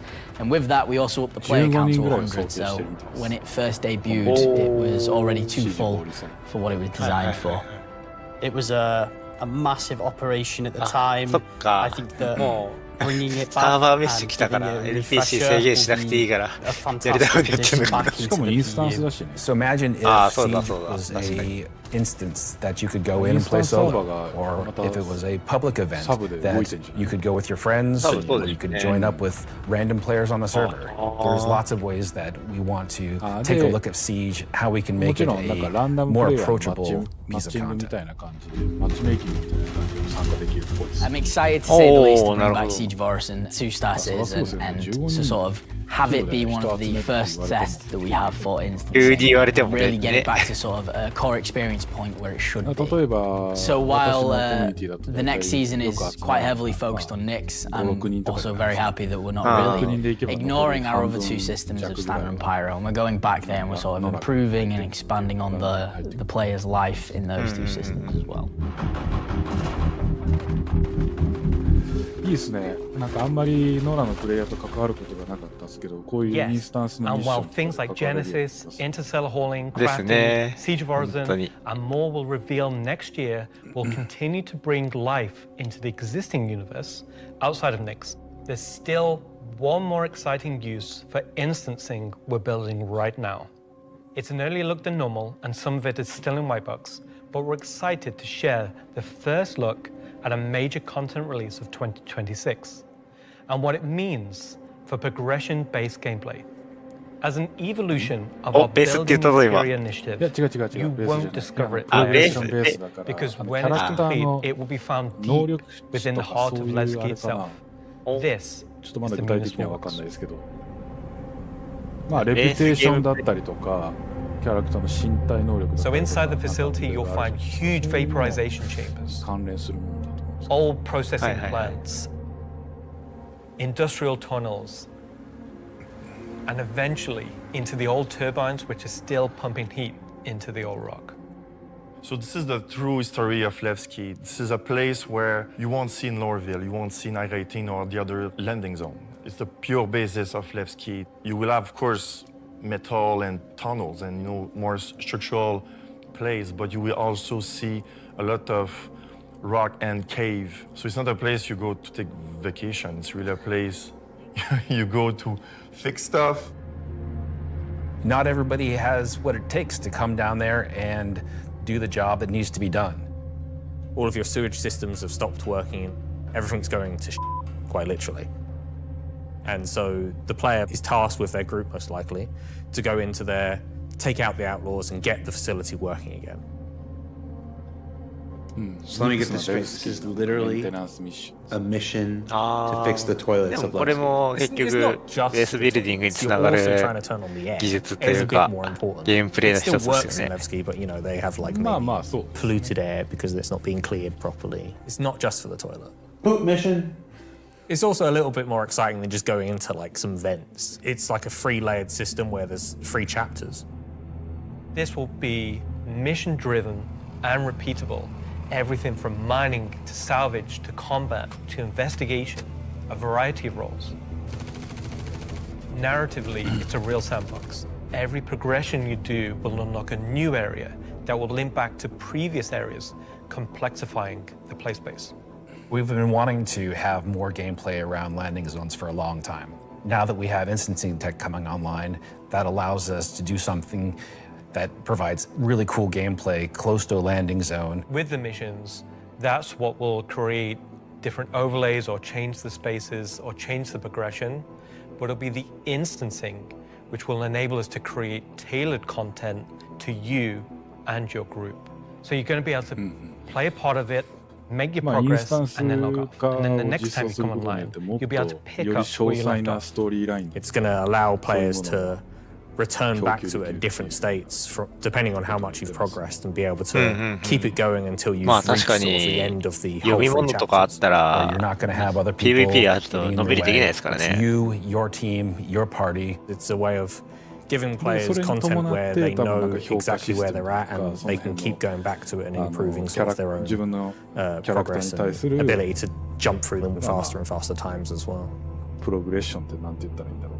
So that's how we'll be allowing players and developers alike to create more crafted experiences within the greater sandbox of the persistent universe. Okay? Is that it for me at this point, Jared? Almost. Throw it back to me, and I've got one more for you after this. Back to you, Jared. キャラクター能力っていうよりかは多分評価システム。ストーリーラインベースでもっとインスタンス化によってそのストーリーのあるいろいろとミッションこなしていってどんどん評判勢力ごとの評判だったりとかそういうものが上がっていくって感じかな。まあ簡単に言えばファイトフォーパイロで出てきた3勢力の延長線みたいな感じですかね。それがまあそうですけどね。まあまあまあ。Now, at this point in the show, we are in the home stretch. We've got only one more segment to go. ああ、どっちかっていうと去年のシーズンコンで言ってた方があれなのかな。Earlier in the show that we would look at what you were saying during the show. We looked at how to put YouTube comments on the stream, and it was immediately apparent that we were going to lose our broadcast license, so we're not going to do that. We did find some social media stuff on Twitch, though, or not Twitter, X. What is it called now? Let's see what this says. Let's see. We've got Welcome Back Levski from. I'm not wearing my glasses. Oh no. Oh, time to suit up. Let's go get them, says Ubu. I really should have worn my glasses. Cue the bagpipes. That's the other game, Charlie Oscar. Let's see. Nice to see you live, Jared. Mom? Let's see. First CitizenCon after playing for almost a decade in Austin. Oh, nice. Straight out of Klesher, back to the Hex. Photos from Leicestershire. How do you say it? Is that Leicestershire? Leicester? Leicester? I've only been in the UK for 3.5 years. San Jose Bar Citizen Watch Party. Oh, somebody created a lovely Vandal mask there. Sean Tracy, can we get that in game? Just that, exactly. Just scan that, put that in game. All right, so that's a few reactions we're seeing on social media right now. Before we get to our big finale, or the thing we're going to wrap up the show with today, I did want to talk a little bit about big CitizenCon versus digital CitizenCon versus what we're doing today, which is CitizenCon Direct. Every year, CitizenCon is a monumental task for any number of people, whether that's development, marketing, the support teams, the platform teams. Everybody comes together to make this thing happen and go off, hopefully without a hitch. And so far, we've been doing all right, other than some stuff in the room here. You know who you are. They had to know. But doing CitizenCon is not always the easiest thing for our developers. You might not assume this, but most game developers are not social butterflies. They tend to like to sit quietly in the dark at their computers, like little goblins, and just make digital virtual worlds like this. And then I come in all happy and like, hey, you want to be on video? And they're like, no. And I'm like, it's in your contract. And they're like, oh, yeah. So we thought, we usually do it behind the scenes afterwards, but we thought we'd do a little bit of it here. The folks in the editorial department put together a brief montage of some of the more candid moments from the filming of CitizenCon over the last couple of weeks. So we're going to spend 2 minutes and take a look at that. Let's see what they put together. How many CitizenCons have you performed in now? Performed? Just the one. Nope, my first one. One last year. 2. A few. 8 or 9? Maybe 9 or 10? Never. Man, I don't know, man. Did you like doing it? Yes, I was completely terrified. It was good, a bit stressful. The first live one, I was a mess. Weird combination of going from insane highs to insane lows. Live ones. Because? It's over. The live ones are pretty special. Pre-samp's always fun, but the live events are special, aren't they? Remember we were at that weird crack house in Ancos? Right. I like the live ones. Oh, I mean, I love these digital ones. These are the best. Every time I've done it, it has been a digital one, and I'd like to do one on stage. Is it because you have a restraining order against you, or? Didn't know if I was going to be sick, if I was going to lose my stomach. How hard is it to keep your eyes open on stage? That's not a problem with the lights. They're kind of, I'm realizing through the sentence that I'm closing my eyes as I speak. Do I do that a lot? I am a very shy individual, so this is me just trying to get out of my shell. Getting the crowd to react. こうやってメディアに露出するの正直嫌だとかっていう人たちのコメントですね。ああ、なるほどね。I can feel your passion from here. まあまあもちろん中にはね、出れて光栄ですけど、言えば正直苦手です。Do I stand up? Do I sit down? Do I drink? Do I not? Do I talk? This will be the best one yet. ね、ゲーム開発してたら急に YouTube 出ることだったんですかね。そうそうそう。This is all supposed to be じゃあですね、公演に引っ張り出されてっていう話ですね。Of all your nicknames, why is Moistmaster your favorite? I think you mean least favorite, and because it has the word moist in it. I mean, come on. Moistmaster だからコケマスター。Sounds good. Could do with one. Let's get started.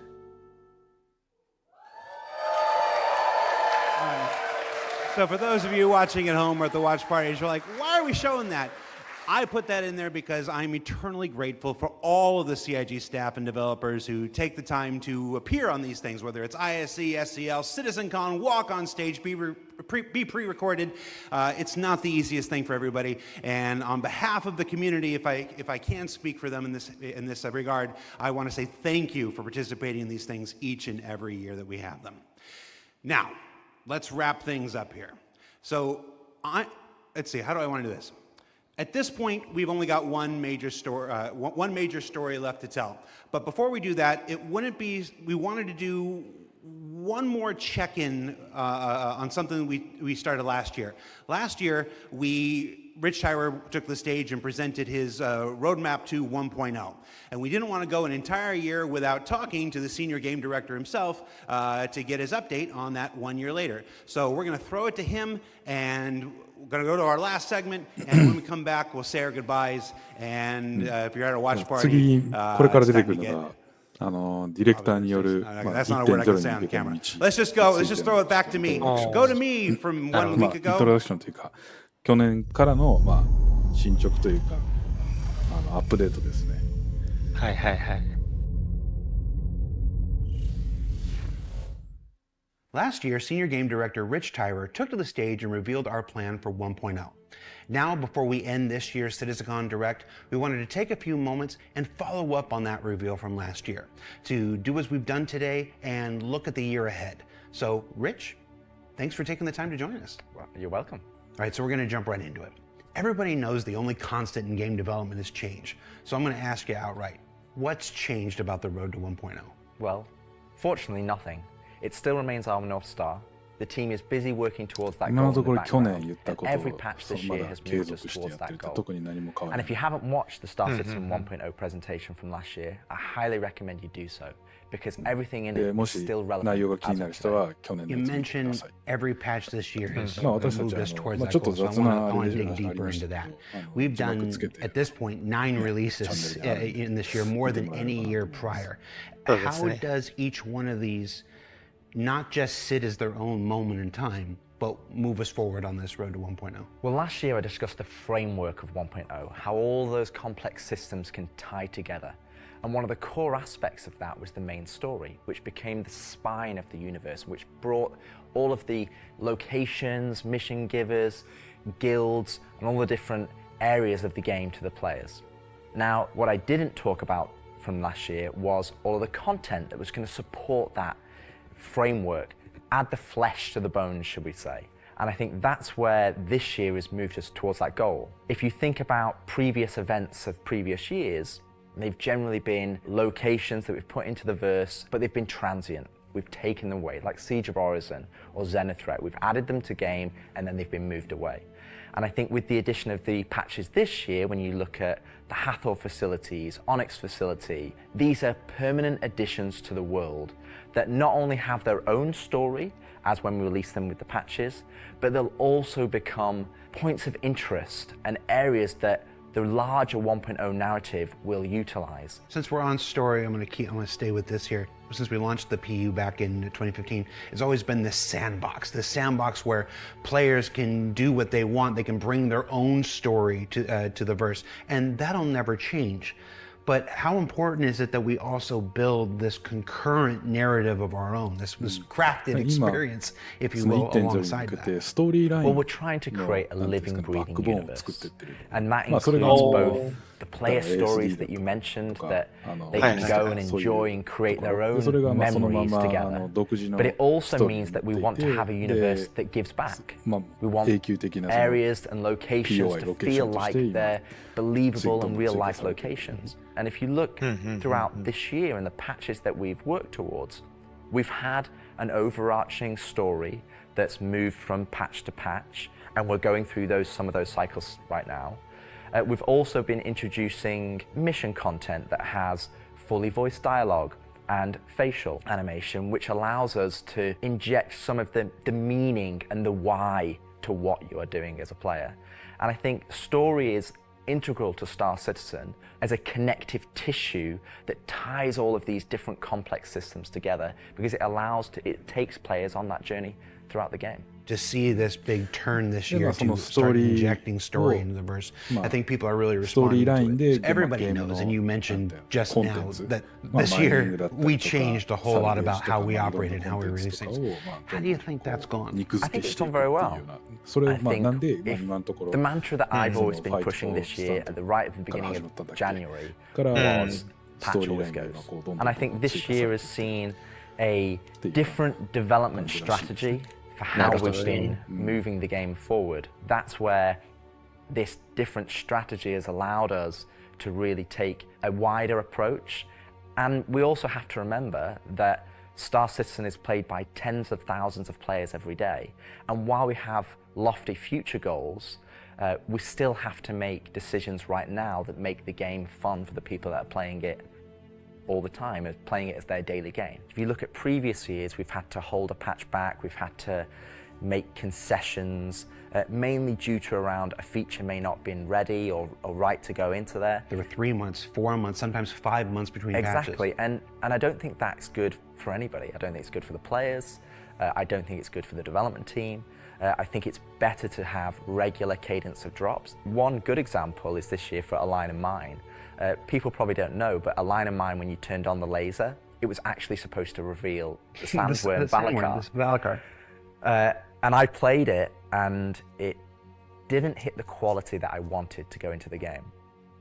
So we changed, and I took it out, and I made that decision alongside Chris and Erin, and we've held that back, and we're going to work on that towards a future patch. But I think definitely the more regular cadences has had the multiple benefits, and like I said, I want to dispel a myth right here, right now. Like, features are still being worked on quite heavily in the background, from radar scanning, FPS, the new quantum, to engineering, and crafting, and all of those features are going to be coming very, very soon for players to get their hands on. And, you know, I'm going to be honest, I'm not going to sit here and say that go back to the start of the year, I would hope that we would have released more features. But I also think every decision we've made this year has been through the lens of making the live experience as stable and as good as possible. Absolutely. Right, so that's a bit about the year before. I've said it before, I've said it internally, I've said it, I'm going to say it right now again on camera. I think this has been the best year of Star Citizen ever, and I'm willing to look right into the camera and say that. The player numbers are up, engagement numbers are up, the length of the play sessions are up, bug numbers are down, 30K is gone. It's been a solid year. But CitizenCon isn't CitizenCon without talking about the future. So I want to move us to the future. We've talked about story. We've talked about this more diegetic, immersive universe and adding voice lines and stuff like this. But where do we go from here? Obviously that continues, but what more are we going to do to make this universe seem alive and real and breathing? I think the biggest thing is to start having that conversation be two-way. So if you think about this year, like you mentioned, we've been having fully voiced NPCs, but a lot of those missions and those NPCs, they're talking to you, they're talking at you. Right. You don't get to talk back to them. Now, obviously, you get to interact with them through your actions. You get to go and do their mission, and you get to move that along, and then they talk to you again. But it's a one-way conversation. We're missing that conversation wheel. Exactly. The next part would be physical mission givers. That's something that we're going to be working towards very soon, with Battaglia being the first one coming back in the verse. And just to be clear, we will be bringing all the mission givers eventually back, and we want them to be an integral part of the verse and the story that players go and enjoy. We want the locations to be brought to life, and as we mentioned last year, we want to have interactive scenes that you can go and be part of. And obviously the full end goal is towards, you know, to have cinematic stories in the game, and that is what we're going to be pushing towards. Everything we do, every decision we make is through the lens of moving us closer to 1.0. It might sometimes be difficult to see why those decisions have been made at the time they've been made, but rest assured that Star Citizen 1.0 is still our North Star. That's what we're still aiming towards, and that's what we're going to be moving forward with every patch next year as well. And remembering when mission givers were first introduced, they sometimes became a bottleneck. Is there a role in instancing, which we learned about earlier today? Is there a role for instancing in that, in helping with mission givers? Yes, partially. It will be one mechanism that will allow us to have players go to their own individual area of the verse, have that conversation, and then go and continue on into the open world environment. So I think that's where, when we look at instancing provides us one tool that allows us to remove that bottleneck and provide a more seamless experience. Happy you said that, because that's one of our last topics I want to get to, is how we reconcile instancing with the persistent universe. Like, for the last 10 years now, we've been building this giant, seamless, persistent universe where everybody can come in and play together. And it would be easy to have a first instinct reaction to the idea of instancing and say that's antithetical to everything that Star Citizen. But you mentioned last year these three pillars of building Star Citizen in the PU, and I want to know, you said nothing changed, but I want to ask you about this specifically. What are those three pillars again, and how does instancing fit within the greater design of Star Citizen?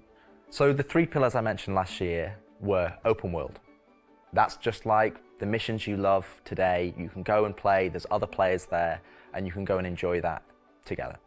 Then we have instancing, which I'll talk about more, but similar to municipal works that we've talked about previously. And then the third pillar was dynamic content, which would be content that's generated by the activities of the players. And I think it's very easy to become myopic around one specific thing when we're talking about it a lot, when it's the next stage of our development. And I think you could reverse it. If we'd have made a game that was all instance, and then I'd come on camera and said, hey guys, we're going to start doing it open world, it would be like, oh, is the game changing? Are we doing open world now? Is open world the new North Star that's going to take us this way? And it's not. It's just one more tool that's going to allow us to offer different and dynamic experiences for players to go and engage in. Now, when I talk about instancing isn't always what you'd imagine as a solo instance experience where it's only just you. We're going to have several different versions of instances. Some are going to be closed instances, which will be like the new player experience. We'll be able for you to go in by yourself, for us to teach you the ropes in a safe environment so that you can understand how to play the complex game that we've made. But we'll also have open instances, like a cantina or a bar, where we might say, hey, we only want 50 people to come in here because we've got mission givers and we've got other NPCs for you to talk to, and you would just walk in and it would be seamless. You wouldn't know that there was an instance, it's not going to get a loading screen, you would just seamlessly walk into that location, it would be full of other players and NPCs, and you can go and enjoy the content, and that's, I think, something that instancing is going to provide us. It's going to give us a tool to offer different dynamic content or curated content, as I'd say. It allows us to create experiences ダイナミックサーバーメッシュの open world experiences 練習みたいな and it's not to say we won't continue our open world development or only do instance content. It's going to be a mix. And like I said, this is one of the pillars that will move towards 1.0.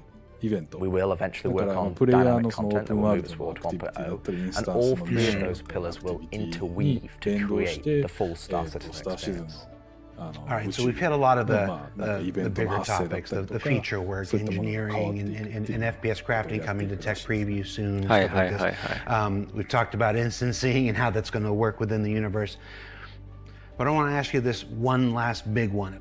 It's very easy to say Star Citizen is this kind of game and that kind of game. Those of us who spend our days making it know better. It's an everything game. It's everything we can make it game. It just is. But at the core of this is still spaceships. That life of spaceships. What more can you tell us about spaceship gameplay in the future? What can you give us? What can you tee up for us to look forward to for those of us who are really into Star Citizen for the spaceships? Our intentions going forward are to make sure that every ship or ship archetype that you acquire has a role and has content that you can go and enjoy in the universe. For example, right now I know that we're working on more robust mining missions, more robust salvage missions. We're going to be working on refueling missions. And we want to make sure that each and every one of the ship has a purpose and has a reason to exist in the game. That's from the smallest Argo MPUV, as well as ground vehicles, all the way up to the large capital ships. We want to give them purpose, and I think it's something that we are absolutely aware of. We want to make sure that we're building that spectrum of content to allow players to go and engage in. And I think 2026 is going to be a very good year for Star Citizen. And I think there's going to be something that's very interesting and something that a lot of people have been waiting for. But rather than me spoil it, I'll let Ian and the team go into the details on that. He had a twinkle in his eye. Ian, これか take it ら away. 実際に今後のアップデート 1.0 に向けての内容についてそれぞれの開発チームから少しだけ紹介があるっぽいです。まずは船からですか。So the persistent universe has existed for over 10 years now. During that time, we've created lots of gameplay systems, we've added hundreds of locations, we've added lots of mission activities for different purposes: combat, cargo, mining, salvaging. But for combat ships, the only thing you've been able to do is fight other combat ships. In 2026, this changes. We're going to be delivering a spaceship-focused activity space which incentivizes the use of different gameplay roles. These are going to be scenarios where you're going to have to plan and strategize and create operational tactics to overcome your objective. So what you're going to see is very early. It's early in the pipeline process, and it's going to come online about mid next year. But we're really excited about the content we're creating, so we want to share with you guys a super early look戦闘以外の要素で in a space we're calling ちゃんとサポートロー tactical strike groups としての、活動存在、役に立てる船とかそういったコンテンツを追加するみたいなのが出ますね。 The People's Alliance are still trying to get to the bottom of what this new faction is really doing in the next. リアルタイムに翻訳できてないけど。まあしょうがないですね。 Unfortunately, that team came under attack and members of their groups were taken hostage. Now they've reached out to Intersec, who've reached out to you to help recover the pilot. Of course, it's unwise to do this alone, so you'll need to put a team together to attack the station. Rescue mission. When you arrive, you will have this big asteroid, kind of broken asteroid, and on this you will have this space where you will find three big arms. You will see at the middle, you will have this big このステー energy ションが core. 襲撃されてて、それが UE の Everything 回 here で has a purpose. ミッ It's ション not just for the show, Ah. just something nice to see. なるほど。援軍という You'll か see a People's Alliance owned Idris that's just on the outside, and it's going to be getting harassed by this unknown faction that you have met before. あ、違うな。これ多分ミックス So だ your ね。 first UE objective じゃな here い。 is to clear out the ships. ちょっとその There'll be 辺 waves ちょっ of と these よくわかんない ships, so this is what you're まあなんか UE の your ペイントじゃないですね、多 fighters, 分。 whichever これ playstyle あれ you ピー prefer. ポールああ、パイロか。パイロの人 So while one part of your group is dealing with the fighters, now it's time to actually assault the で station. 新整備で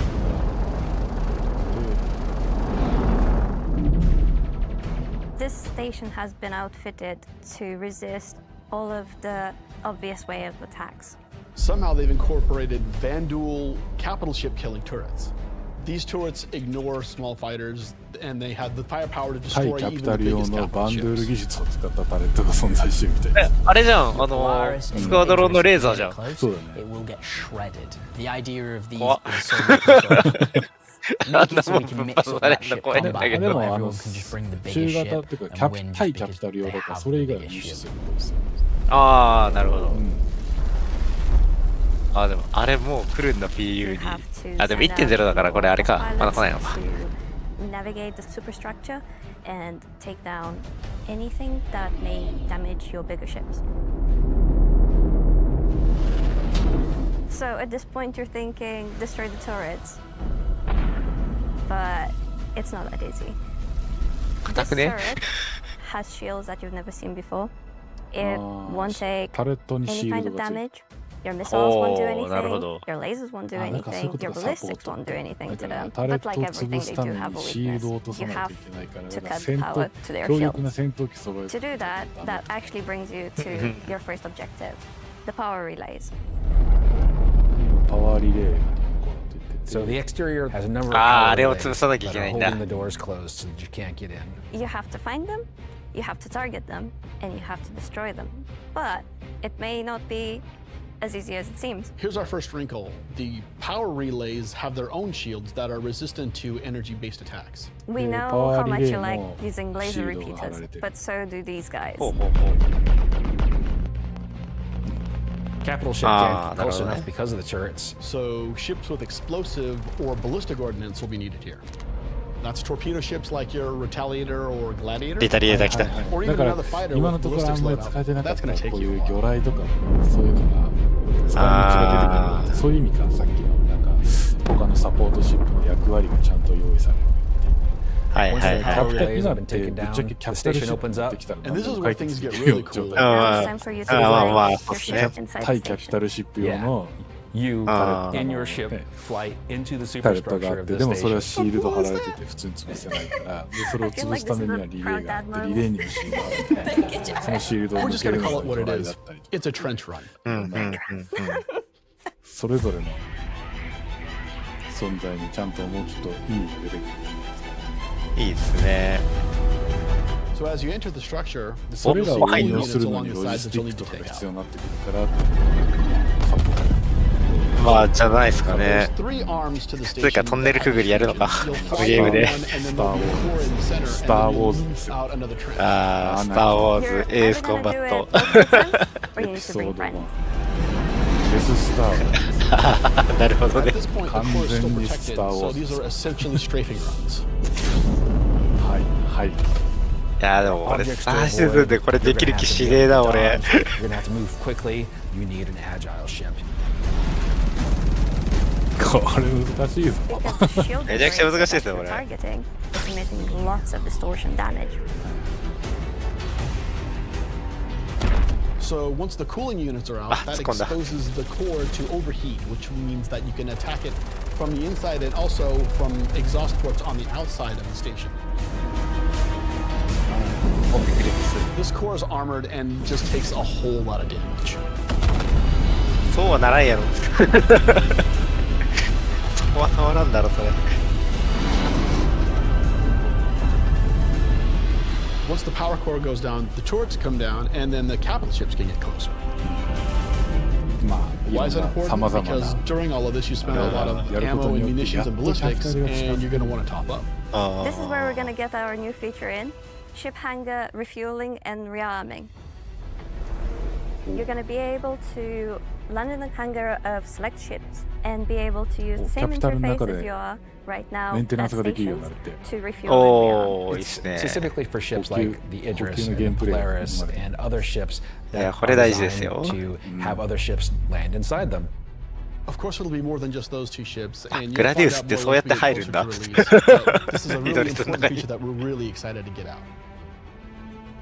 If you're not bringing your own Idris, the People's Alliance has an Idris there that can provide a safe port in a storm, allow you to set back up and head back out. NPC のイドリス Rearmed and が refilled too, そういう because それ now を another group of ships あー is な coming るほ to ど ship the People's Alliance. でもちろんプレイヤーが持ってきたイドリスでもできる。ああ、なるほどね。ごめん、今、もちろんって言いましたけど、その辺は正直はっきりとは言ってなかったりとか、まあまあまあまあ。できる体です。 So while the fighters are protecting the まあでも Idris, できるでしょう。 what's happening at the station? Well, that's where the dropships come in. Now you've got to take a fire team in. You've got to land. You've got to fight through an onslaught of FPS enemies that belong to this unknown faction, and you've got to open a hangar door. まあ確かにあれですね。バルキリーとか言えばこういうところに入るのも楽ですからね。現状だってドロップシップ使い道ないです。ないないない。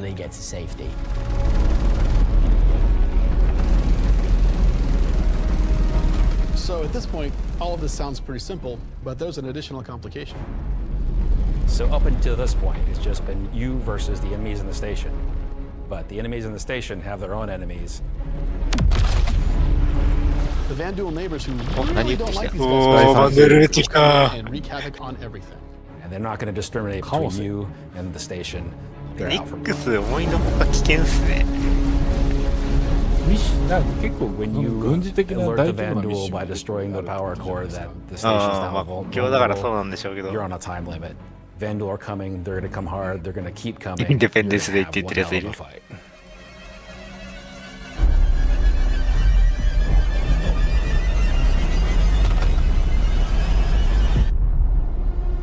今のなんか、あれじゃないなんか、でかい。嘘でしょ嘘でしょ出てくんのキングシップこれ。じゃないですかキングシップはさすがにでかすぎるか。いやでも、キングシップにしてなんかちっちゃかった気がするな、今。ねえ、イドリスサイズ Tactical の。 strike groups. I'm personally so invested in いやで this. も、あれ、 Throughout 2025, あれぶっ放されると結構怖いっすよ。 Some of it was very focused on FPS combat. So personally, driving a more vehicle-based experience was very important to me. This is a defining statement that I want to do in 2026. We're a spaceship game. There are prized possessions, いくらするんでしょうね、あれ。 objects we fall in love with. This is the content we want to create, which creates scenarios and roles for you to use those spaceships.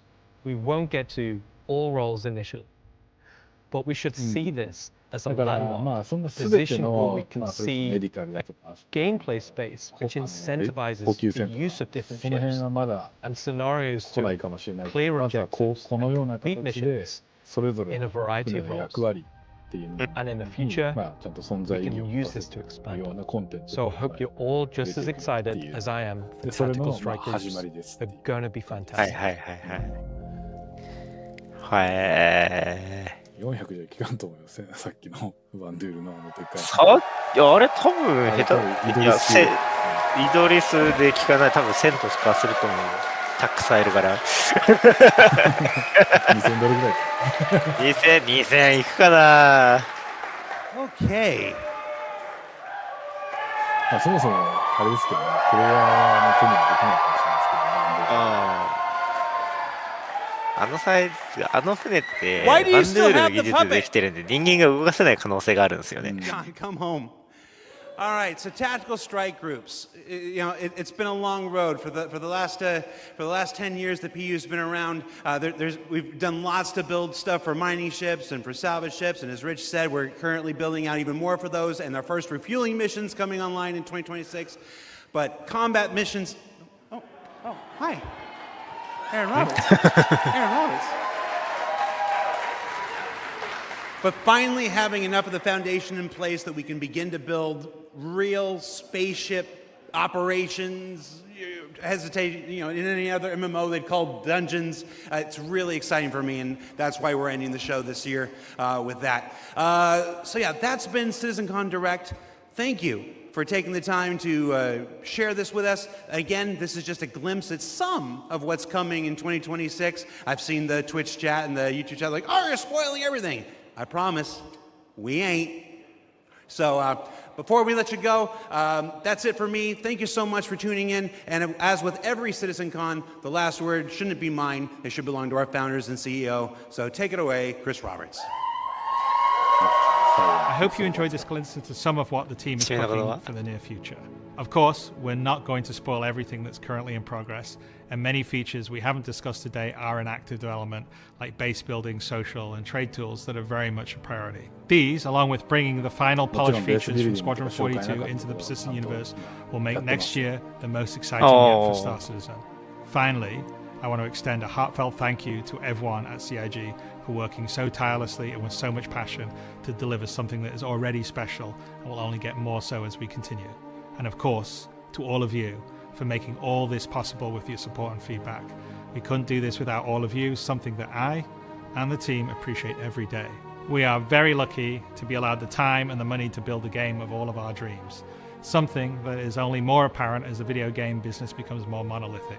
We are one of the few large independents left standing, and there is no way we would be allowed to dream as big as we are on an original game and take the time to achieve that dream if we were part or funded by any of the few remaining mega game companies. So thank you, and I look forward to seeing you all in the verse this coming year.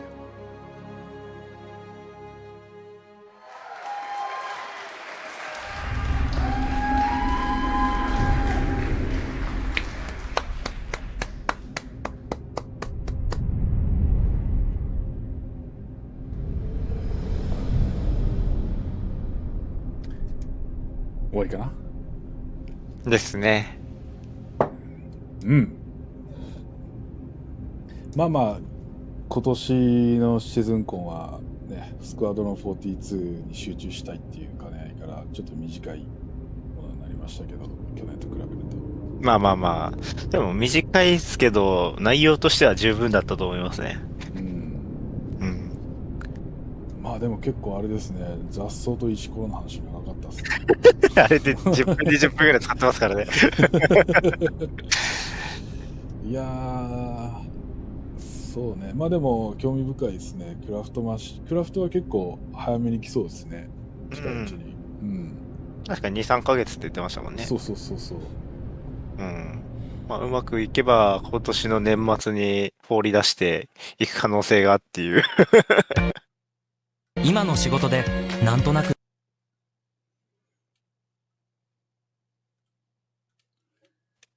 や、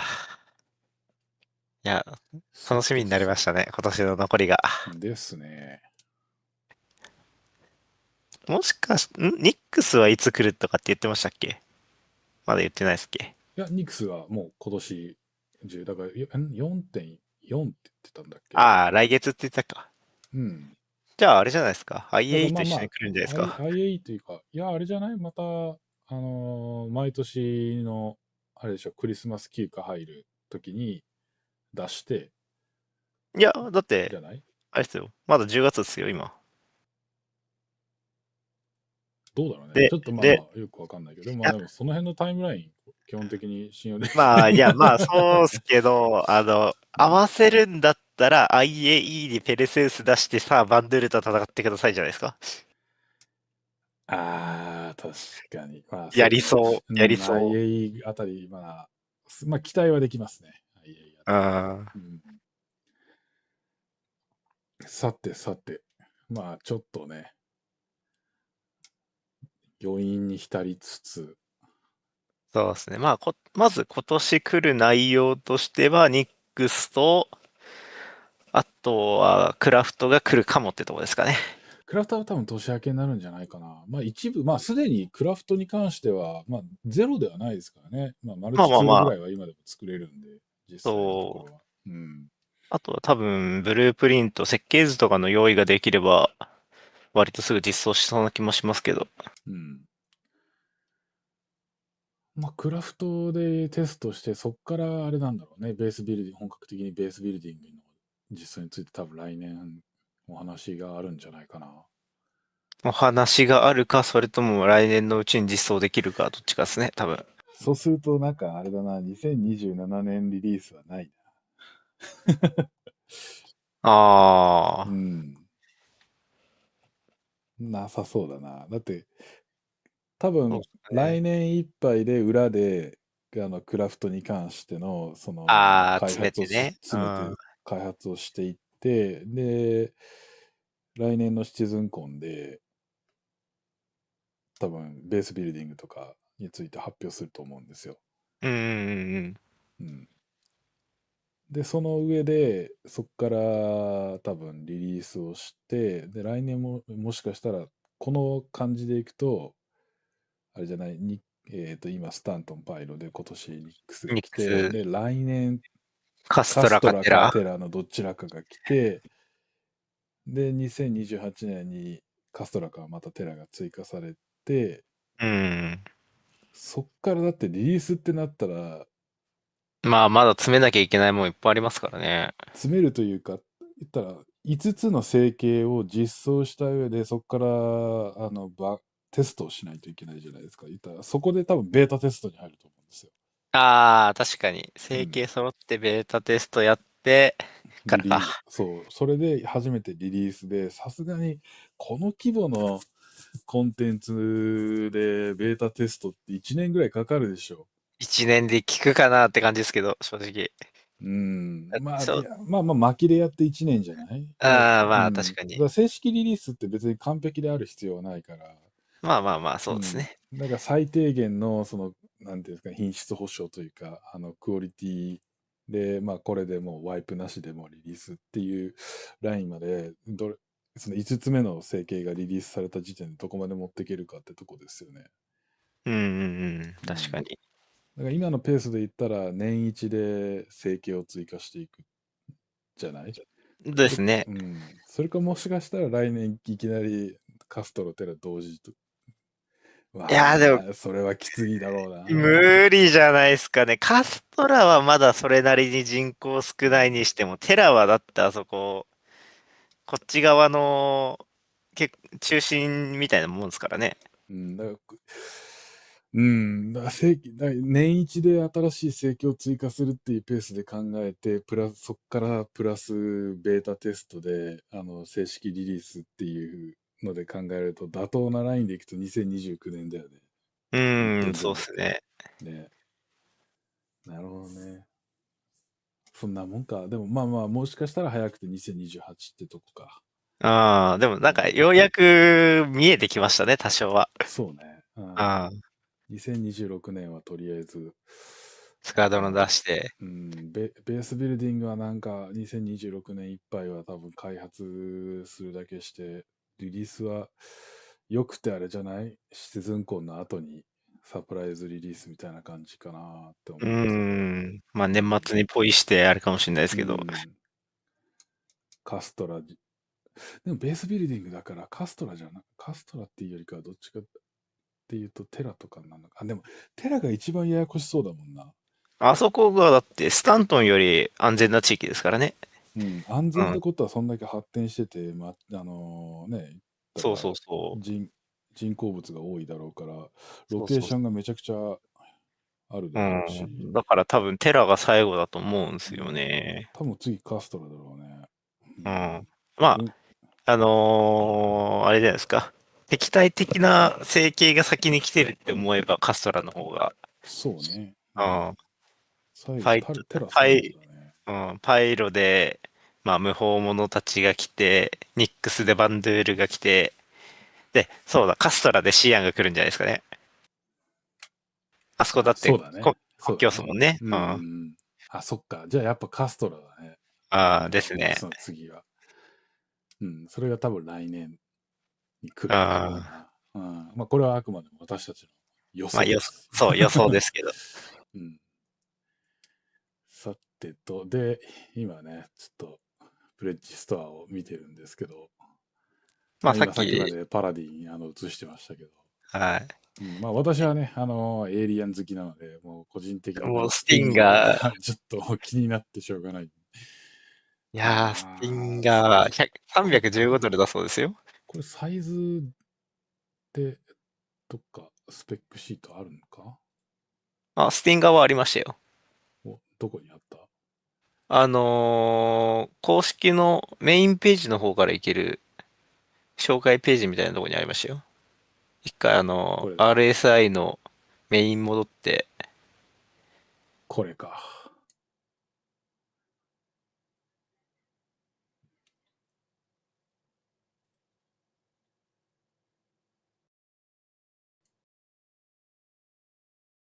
うん。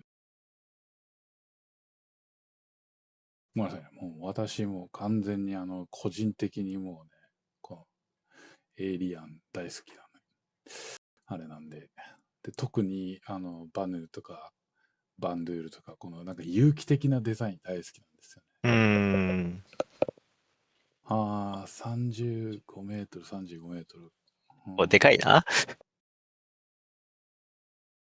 そうだね。一回りでかいね。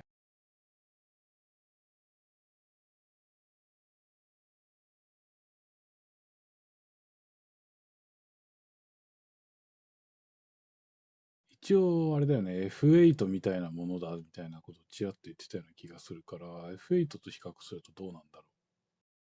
多分、比較したらあれじゃないですかね。フリートヤードがロードできない。みんな見てるから。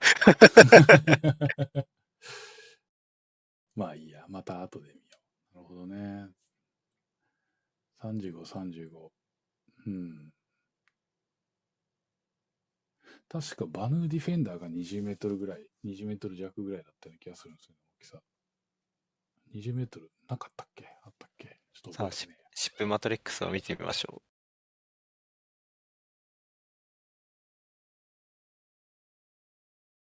う。まあいいや。で、あとはパラディンでしょ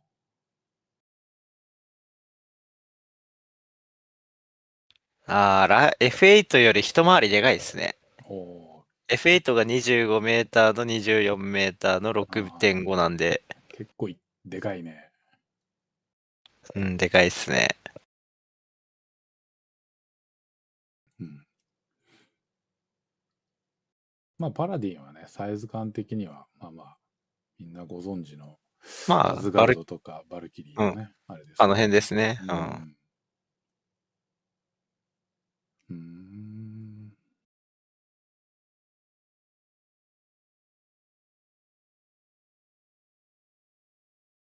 で、この誰も今まで見たことなかったシブ。シブだそうです。なんか、グレイってやつが作ってるらしいですよ。うん。DIY 工房ですね。ですね、本当に。うん、ジャンキーな。ノーイメージファンのフライング、これわざとやってんのかな。はあ。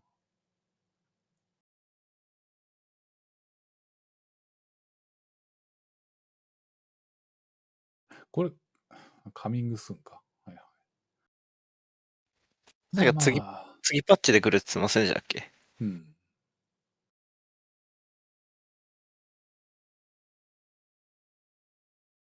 なるほどね。強いは強いだろうね。なんか。まあまあ、火力はそれなりにありますよね。バケツトイレの船か。あそこがな。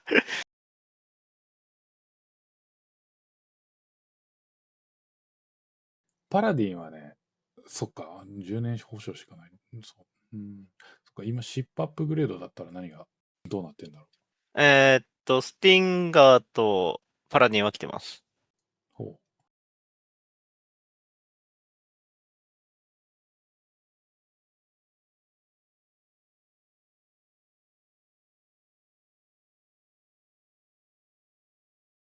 あ、今、シップマトリックス見てたんですけど、スティンガーあれっすね。だいたいプラウラーぐらいっすね。でげえな。だって、シップアップグレード。パラディン、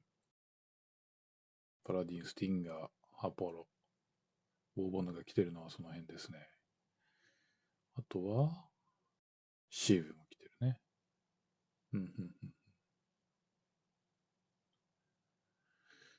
どうしよっかな。なんか、あれなんだよな。個人的にすごくね、スティンガー興味あるんですけど、ただ私、ファイターっていう柄じゃないんですよね、プレイスタイルが。まあ、しかもあれ、なんか、映してた感じ、インテリアほとんどなさそうっすよね。インテリアはないよ。まあ、バンデルの船だからないんだろうけど。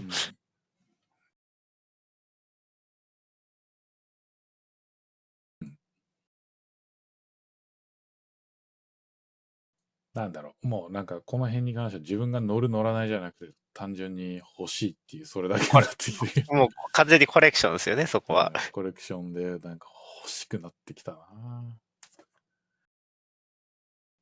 まあ、要検討ですね、私は。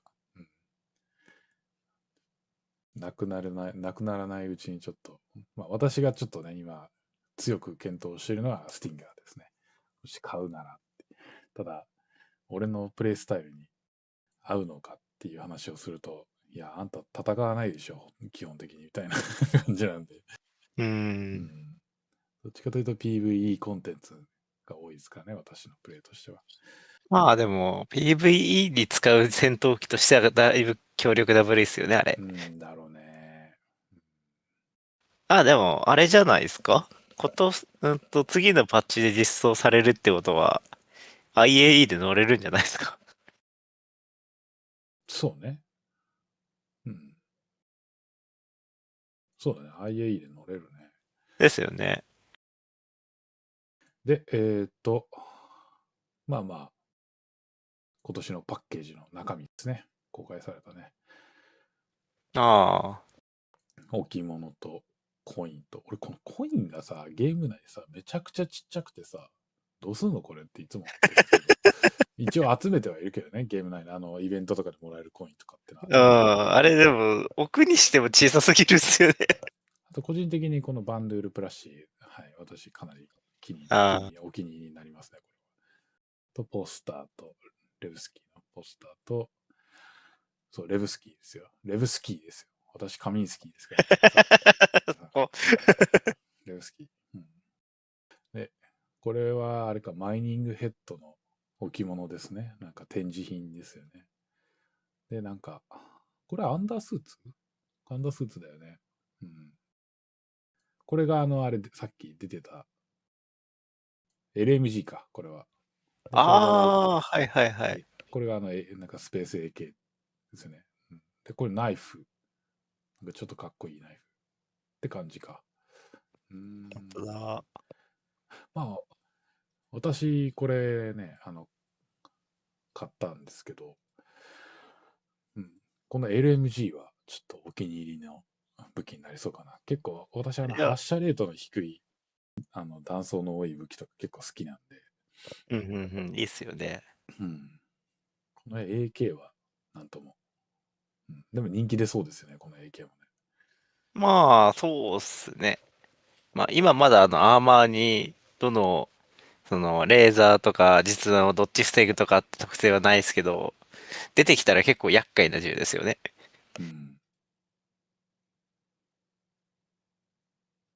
あと、あれ、ここになんか載ってないけど、アーマーも入ってるよね。ニューアーマーね。そうっすね。個人的にでもこの写真に写ってる、この画像のアーマーはあんまり趣味じゃないな。まあでも、パラディのなんていうの、クルーのアーマーは結構好きだけど、このなんか赤い、なんか新しい新勢力のアーマーは、まあ私個人的には趣味じゃないですね。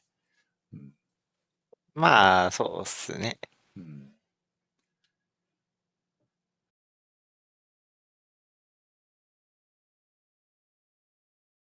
まあ新しいね、まあストアに出てきたものって言ったらこんなもんか。ああ、どうやらあれらしいですよ。スティンガーとかパラディンはもう PTU で乗れるみたいですよ。おお。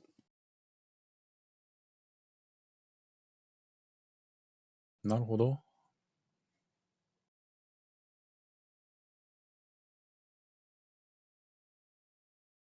うん。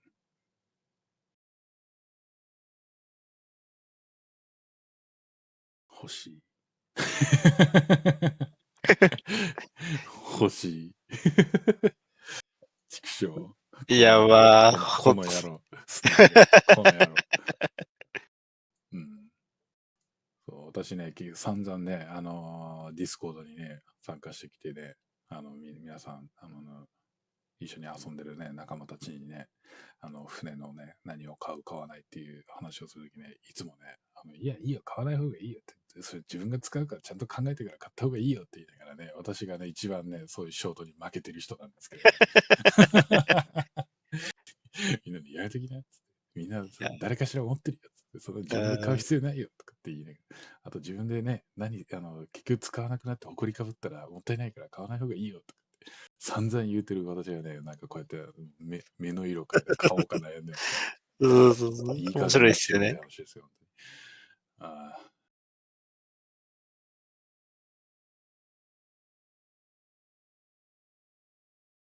あ。でも、あれっすね。自分もともとグレイブ欲しかったんですけど、ちょっと目打ち出りそうっすね。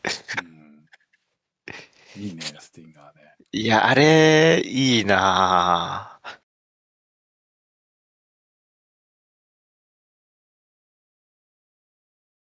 オーグね、今、実はね、私のオーグとしては、オービタルトレードレギオンっていうのを作ってて、それは広域のね、に特化した PVE オーグになるんですけど、それとは別で、なんか、バンドルオーグ作っても楽しそうですよね。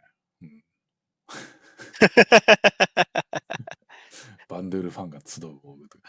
まあでも実際もうあるかな、確か。なんかまあ、確かにありそうですよね。別に掛け持ちしていくつも入れるようなゲームシステムになるんで、ちょっと個人的に私はあれかな、別のグローバルオーグの、バンドゥールの集いみたいなところにちょっと入ろうかなと思ってますけど、バンドゥールファンのオーグに。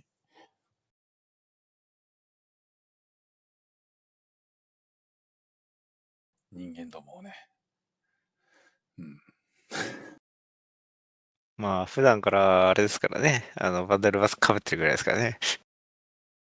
で、そういえば、実物のね、アイテムをね、実は着てます。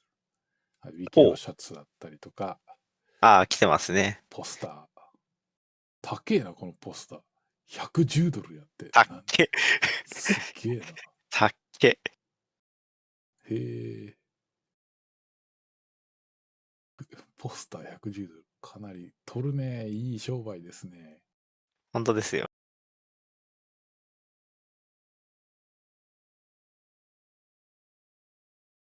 うん。特に今出てるのでは欲しいのないな。前なんかジャケットでなんか買いたいなと思ったのは実はあったんですけど。言ってましたね、そういえば。ね、本当ね、ここ数年ね、私20キロ太ってね、なんかこの間ちょっとね、ショック受けたわ。昔着てたシャツがパツパツになってて、ちょっと悲しくなった。ちょっとダイエットする。まあそんな話はちょっと関係ないでいいとして。うん。いいっすね。まあ、この辺はまだ私は実際買ったことはないけど、なんかそのうち1個欲しいなと思ってます。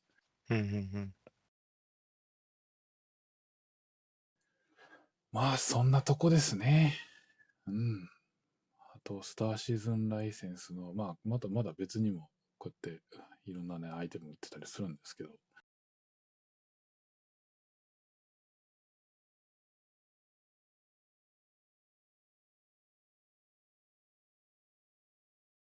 椅子とかね、ゲーミングチェアだったり。ありますね。ボイスパック。ボイスアタック。はいはいはい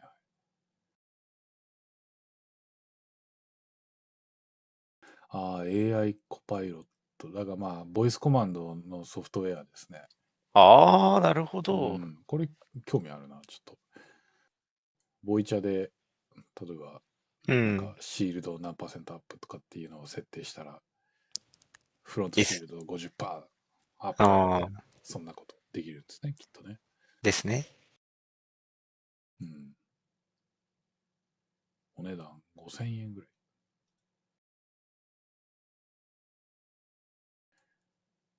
だからあれか、なんかボイスアタックって、もともとフリーウェアでもあったんですけど、多分それのもうなんか、スターシーズンにチューニングされたやつなのかな。なんかちょっとこれ気になるから、またちょっと詳しくちょっと見ときます。ああ、確かに。ボイスアクティベイテッドコントロールって書いてますね。ランディングギアって言ったらランディングギア出てくるんでしょうね。それできたら結構楽っすね。まあまあ別にボタン1個ポチるだけなんで別にいいんですけど、いやまあまあロールプレイははかどりますよね。ランディングギアオンとかってね、できますから、ちょっと楽しそうですよね、ロールプレイとしては。いや、でも、ちょっと欲しいですね、それね。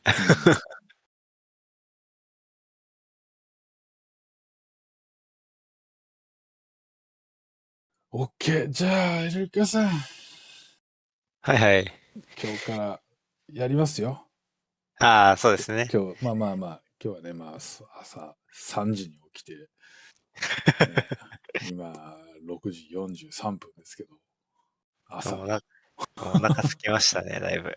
腹減ったし、もう一回寝ようかなって感じですよね。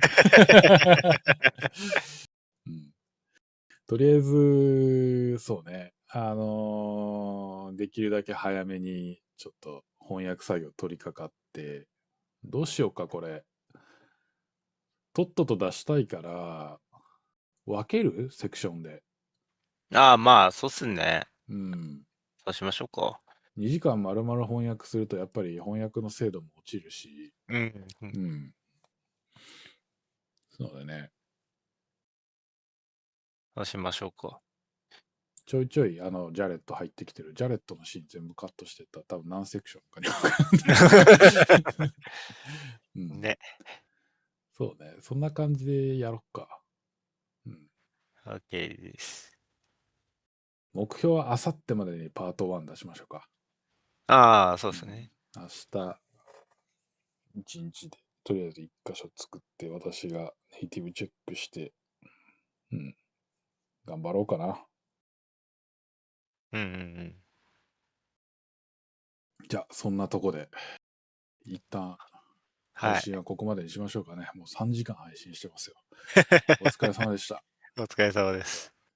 今、実際13人視聴してくれてるってことでね、私最近ね、テスト配信始めたばっかりなんで、まあ、コメントをいただいてるのはもう村長さんばっかりですけど、しばらく。村長さんありがとうございます。またね、ちょっとこれからもちょいちょい配信していきたいなと思うんで、まあ今こうやって顔出しで配信してますけど、多分、今後はね、あんまり顔出ししないことの方が多いです。まあ別に理由があるわけじゃないんですけど、基本的にはね、これでいくんで。はいはいはい。まだ、ね、後ろにはいるんですけど、基本的にこのアイコンでやっていくつもりです。まあ、理由としては単純に私が身だしなみを整えるのがめんどくさいからっていう、それだけなんですけど。なんかまあ、気が向いて、ちゃんとひげ整えたりとかした時だけ、出てきます。